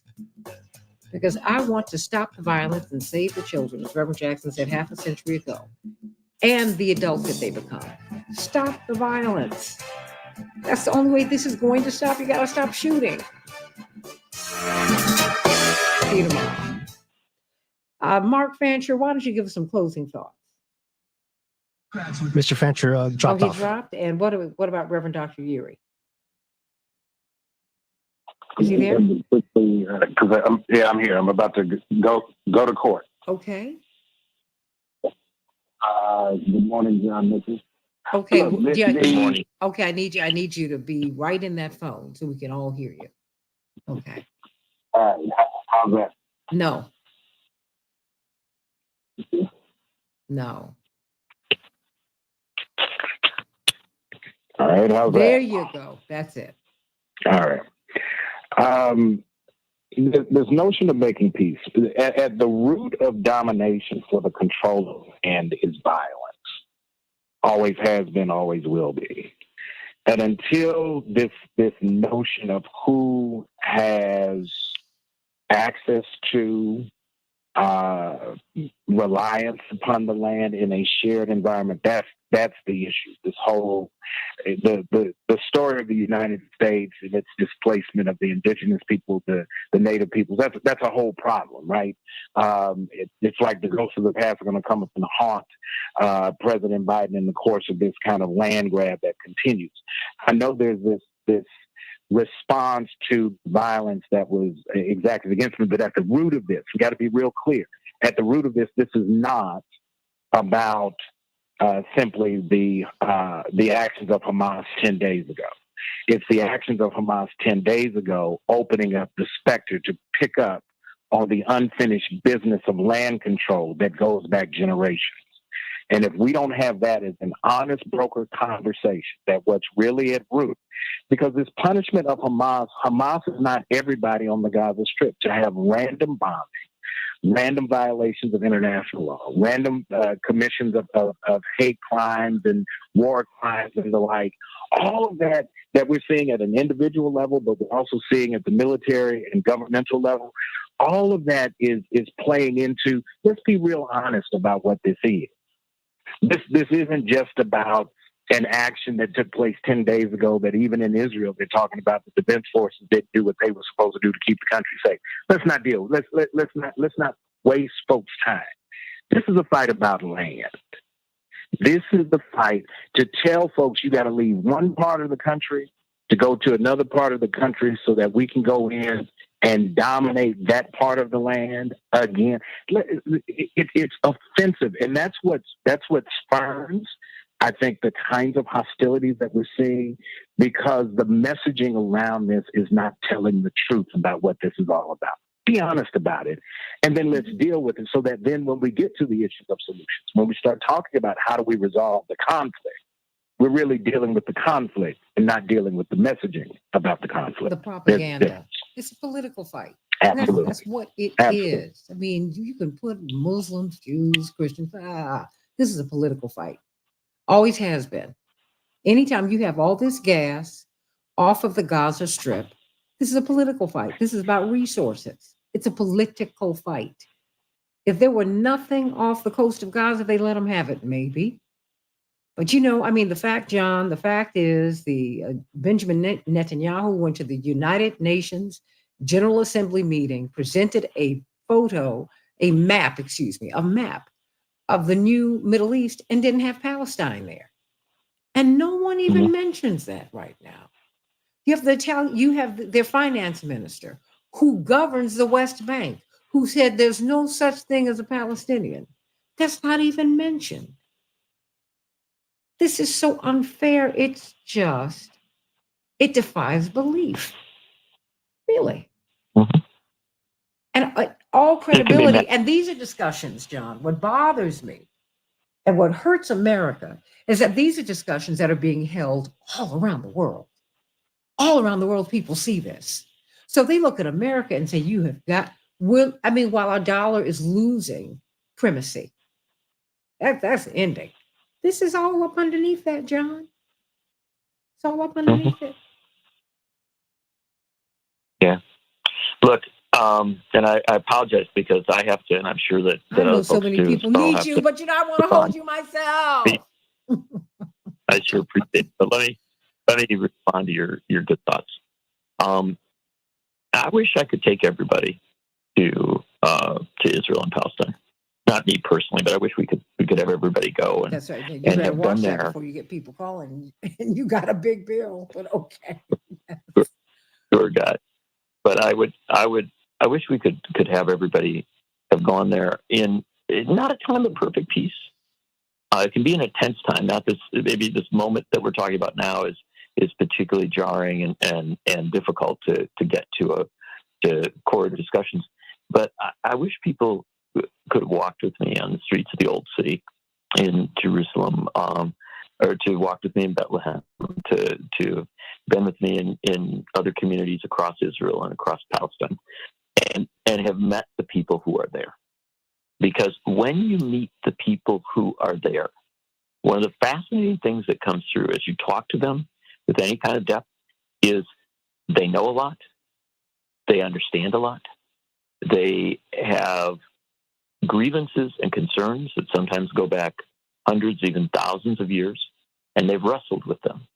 And in many cases, they have figured out, or they had figured out, how to live with one another. There are communities where Palestinians and Israelis live in the same place and get along. There are places where Jews, Muslims, and Christians care for one another. And in fact, I can just tell you the quickest story of the old city of Jerusalem. In some churches there, right, have been disputed between different Christian denominations, right? That there are people who Christian groupings who want to control one of these holy sites, and in some cases they've resolved the problem by giving the keys to the building, to the church, to a Muslim who comes each day and opens the church, right, for everybody, right? And I always tell that story so that people understand this is the level of interaction, right? And that there are Jews, Muslims, and Christians in this region who are desperately trying to get to that place of connection and peace and possibility, right? The possibility of a future. And we get so lost in the technical arguments about this that we fail to realize this humanity. And we fail to realize, as was just well pointed out, that so many of these issues go back to colonialism.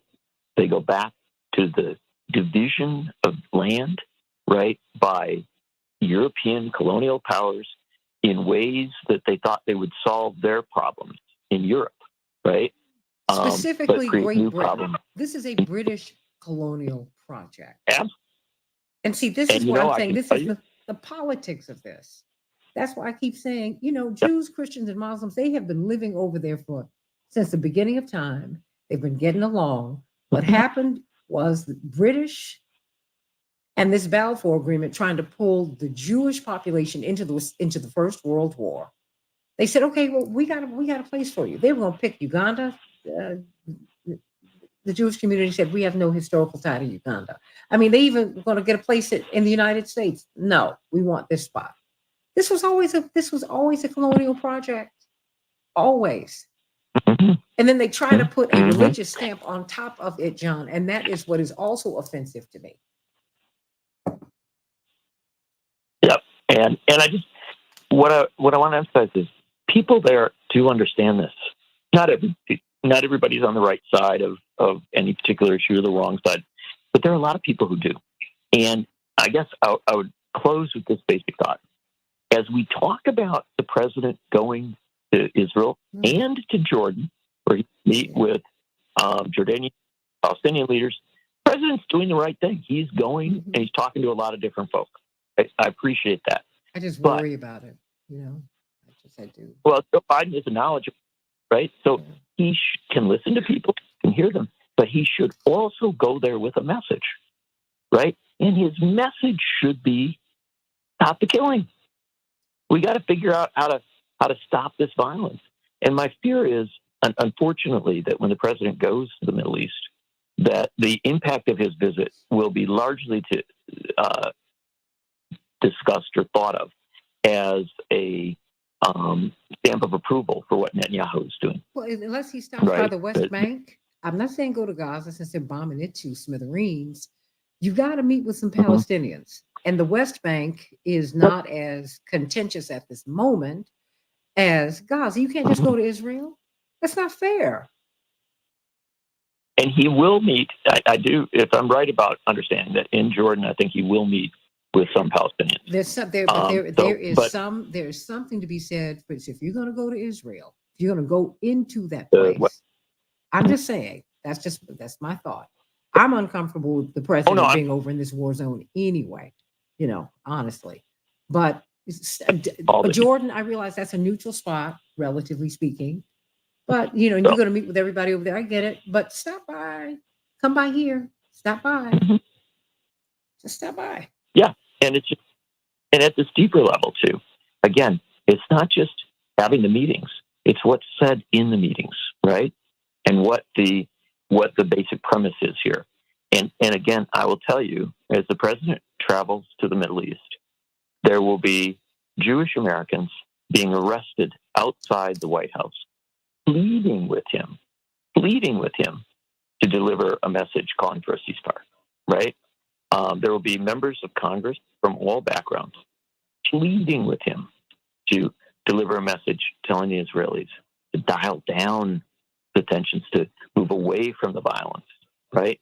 Not saying that you shouldn't also be pleading with Hamas to stop the violence, right? The point of this is everybody should stop, right? It's not one group or another. But when you go there, you have to recognize at this point that if you're meeting with these key players, right, one of the core messages has to be that there's got to be a better way than simply more bombing, because the bombing are, look, at this point, the bombings in Gaza are literally leveling communities.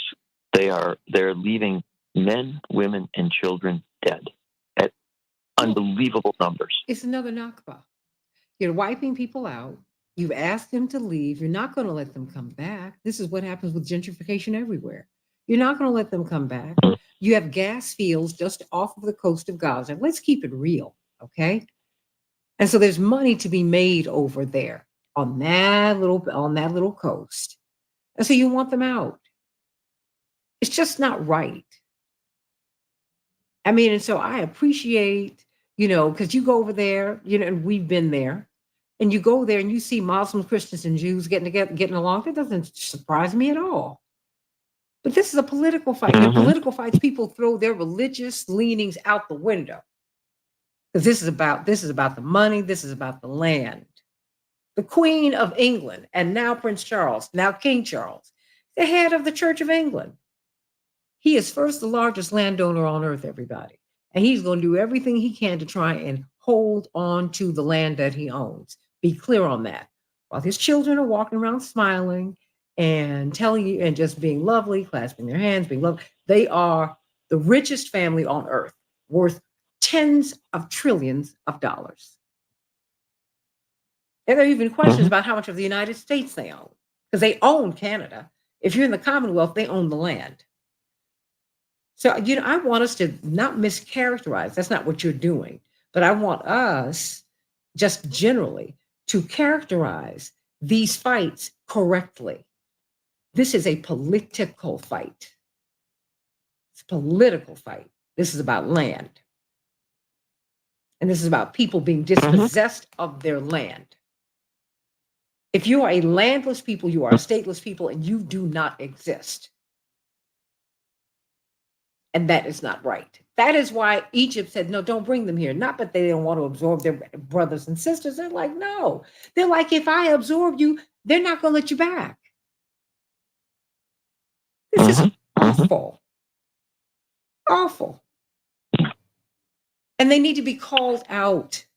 And to see Ilhan Omar, I'm so glad that Ilhan Omar and Rashid Tlaib and these other progressives are holding fast and holding tight.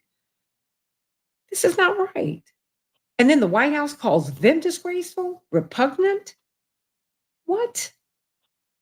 Oh no, John. Your words are disgraceful and repugnant. You want people to keep on shooting and killing. You don't even want to negotiate a peace. We stood in the way of a negotiated peace in Ukraine. 500,000 Ukrainians have been killed. Are you for real? They are being slaughtered over there. Stop it. So that Boeing and the munitions industry, the military industrial complex, can get wealthier, can get just fatter and richer. Oh, John, no, it's not right. Whenever people call for this, they get blocked from media. You killed Kennedy over this. You killed Dr. King over this. We just keep on going. Enough. And we can't even feed people at home. Israel wants $10 billion in aid. I'm like, oh my gosh, wait a minute. I've got a global south in the United States. I've got starving people everywhere. I got 7 million more people in poverty in 2023 than I had in 2022.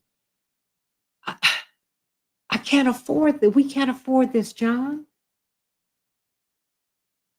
Yeah. What we cannot afford, most of all, no matter what people may think about aid and all the policies, domestic and international, what we can't afford overall, I think, is to look away from the deaths of children, the deaths of Jewish children, the deaths of Palestinian children, and men and women of age.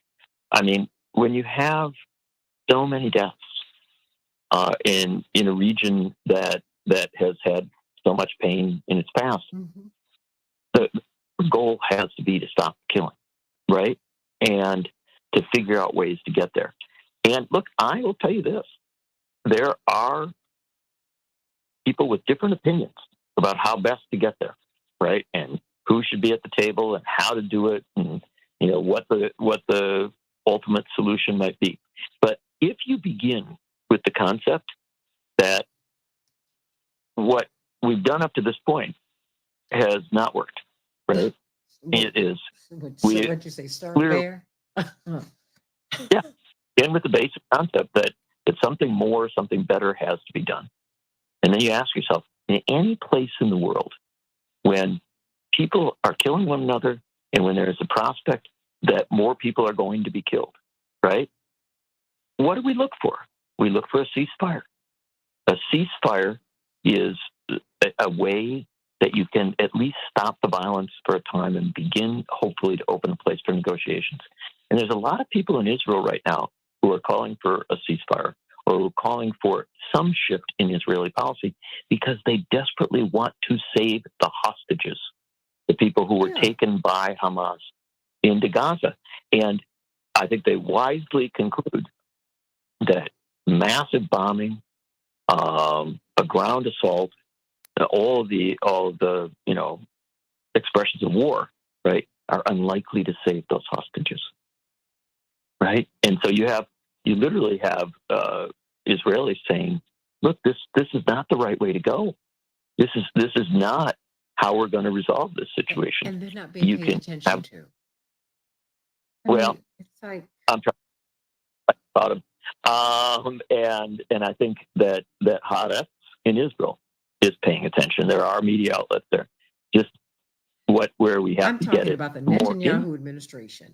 Shame on them. And the American government, when Biden gets there, he should be carrying forth that message. That's what I'm talking about. Haaretz has always been on, they have been on the right side of history. I read them every single day, and they work hard to do it. I don't agree with everything that they say, but you know what? Generally, they're on the right side of history. And it's a hard thing to do, particularly in this hyper right wing environment in Israel right now, which we have in the United States. This is, I mean, which is in Europe, which is all over the world. That having been said, take that message. And I contend, don't just go to Jordan, stop by the West Bank. Yeah, at least wave. It's about fairness, John, and it's about courage. I know about courage. I know about leadership. I grew up with one. And Reverend always, he gave his life to God and said, whatever happens, happens, but I'm going to do the right thing. Then do the right thing. People are dying. And everything that we've done has worked to support imperialism. Oh, no, this is logical. Don't say this doesn't make sense. Yeah, it makes sense when you support colonialism, when you support imperialism, when you support the oppression of workers, when you support the 1% over the 99%. This is what this is. Stop it. Civilians pay the price in war. Stop it. For whatever reasons, you've got a lot of Israelis who are saying, hey, this ain't working. And important for us, and I say it every day, John, it is important for people to understand how massively unpopular Netanyahu is in Israel right now for a whole lot of reasons. First of all, they felt he was about to go to jail, prison, because he is not an honest politician. Let me put it that way. So that was a problem. And now the way he's handling this, these people's children and husbands and wives are being held hostage. And you've got prisoners of war as well. Because all the hostages, look, if you're in the IDF, you're not a hostage. You're a prisoner of war. It's a war. But people want their loved ones to come home, John. They want their loved ones to come home. Well, I think you have said a lot of important stuff here. And I apologize. I have to go on. You have the final word. Depart. Say what you need to say. I'm sorry, because I just go on. No, that's any important. The word is just you're going to hear a lot in the next 48 hours about the president going to the Middle East. That's going to be the big. Everybody's going to be very focused on it. All I would counsel is don't stop there. Don't just look at the meeting between the president and Netanyahu. Look more broadly at what people are saying on the ground in Israel, in Palestine, and in the United States about a need for a ceasefire. You will, in the next 24, 48 hours, see hundreds of Jewish Americans protesting and arrested at the White House and in Washington, pleading for a ceasefire. And these are folks who are involved with Jewish Voices for Peace, If Not Now, and other groups. You will see Palestine. You will see Palestine pleading for peace.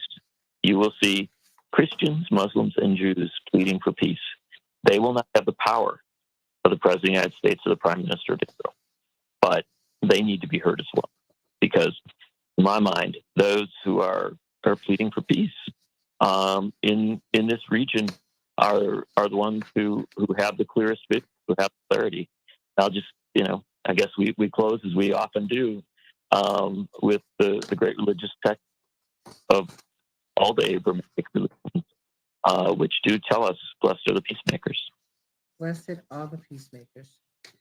Well, let's all be peacemakers so we can see God. And not just on the other side, but here in this realm. Because God is everywhere.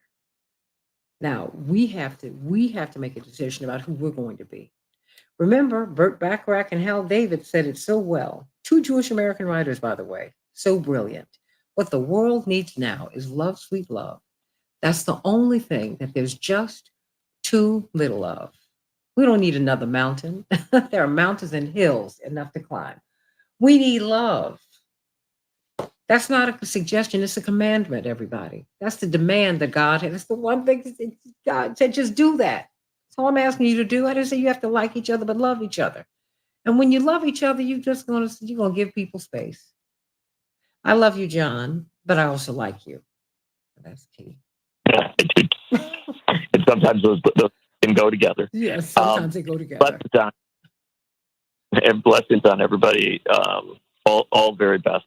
And I look forward to talking to you soon. I cannot wait. I'll probably reach out to you tomorrow because I want to know. I really am keen on getting your analysis of this, of the trip that the president has. Everybody pray for President Biden. I pray for his safety and all of those who are with him, because he's assuming a lot by going there. It's a war zone, and I just want him to be safe. And that's honestly, John, that's all I'm thinking about when I think of this man right now. I just want him to be safe. I want him to get there and come home. That's it. Please, President Biden, get there and come home. Hurry home. It's a wise prayer. I'll talk to you soon. Sending you much love. Alex, thank you for a great show, everybody. Let's think about that. I'm sending you all much, much love next time, and much love to you, Robert and Laura and Janae and everybody here. And just understand what, the contours of this conflict. It is political. It's not religious. No. People don't care about how you worship what you worship. Only a very, very, very small group of us do. Most people don't care. They don't care. They do not care. What they want is they want something else. They want acknowledgement. They want many, many things. They want land. Home ownership in America. It's about land. It's about land ownership. South Africa was about the indigenous people owning their land. Zimbabwe, which used to be Rhodesia, it was about land ownership. Queen Elizabeth stopped having tea with Robert Mugabe because his first demand was that you return our land to us. That was not Mandela's demand. God rest his soul. Great freedom fighter, but no. He said, give me the vote, give me these things, and we're going to move forward, and we'll work that issue out later on. The fight in South Africa is over land ownership right now. Right now. All these fights are about land ownership. That's part of the American dream, that you could actually come to a country and own land. Wow.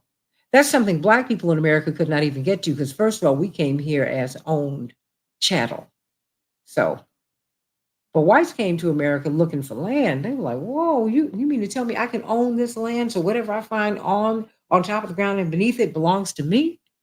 What? And y'all are going to give me grants to come over here? Oh, wow. No wonder this is a land of milk and honey. They had never seen anything like this ever. Everybody else got jammed. Indigenous people lost everything. They had everything stolen from them. Black people had all agencies stolen from us. So come on. I mean, let's get real about this thing. This is about land ownership. This is about land. This is a political fight. That's what this is. And it's costing people their lives. We need a ceasefire. And it should not, and the White House should not call the people calling for a ceasefire or the idea of a ceasefire repugnant and disgraceful. It's not repugnant. It's not disgraceful. It's God's way. Stop the shooting. Stop the violence. Save everybody. How about that? Of course, there are Muslims and Jews and Christians who are getting along. People do that. And if you are truly Muslim, Christian, or Jew, or Buddhist, or Baha'i, or whatever, or just a humanist, you want to get along with people. That ain't hard. Or even if it is hard, it's something that you strive to do. So, the question is, hey, what do y'all want? And don't tell me that things don't make sense. Things make perfect sense. You just have a lot of people who are not pro-life. You have a lot of people who are imperialists. And anyone who stands in the way of their imperialist ambitions, they will take you out. That's real. Think about that.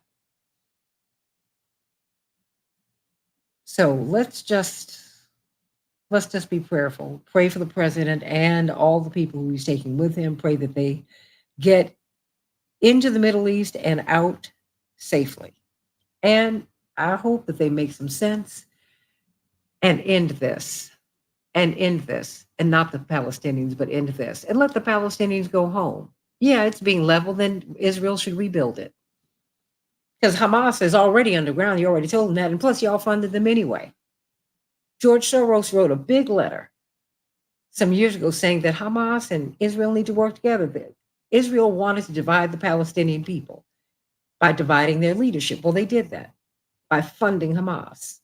So who knows what all this is about? There's so many dishonest dealers here, and people are dying. Most Palestinians are young. They are committing suicide because they have no life options. They are not seeing anything. They see no futures for themselves. That's shameful. We see that right here in Chicago and in New York and in Detroit and Minneapolis, St. Paul. We know what that's like. In Jackson, Mississippi, we know what it's like to have bad water. 96% of the water in Gaza is undrinkable. It's unhealthy. Now they've had an outbreak of smallpox there. This is sin. And you all not sign up for that. So, everybody, I love you. I love you. That Laura Bell, we're supposed to love one another. And even when you don't get along, you love one another. You're going to have fights and arguments. That's why you don't pay attention to married people when they argue. Get out of that. There's bound to be some friction in any relationship. That's life. What? The problem is when you decide not to resolve it. That's the problem. Being biased, being prejudiced, it's not a great thing, but it's not the worst thing. It's my brother Yusef said something so wise. He said, it's what you do with that second impulse that tells the story. When you decide to buy into your lower self, that's the problem. So come on, everybody. Let's all grow up. I love you, Angela. And I love all of you. I hope you know that. I love you. Thank you. Is it Niwusi? I hope I'm pronouncing that correctly. Let me know that if I am. But I'm sending you all so much love. I'm gonna get out of here so I can get on with the rest of my day. But I love you. And I like you all too. I really, really do. Everybody like and share the show, like and share the show. And I will see you tomorrow on the Santita Jackson Show. Thank you, Alex, for a great show. I love you, everybody. Mwah.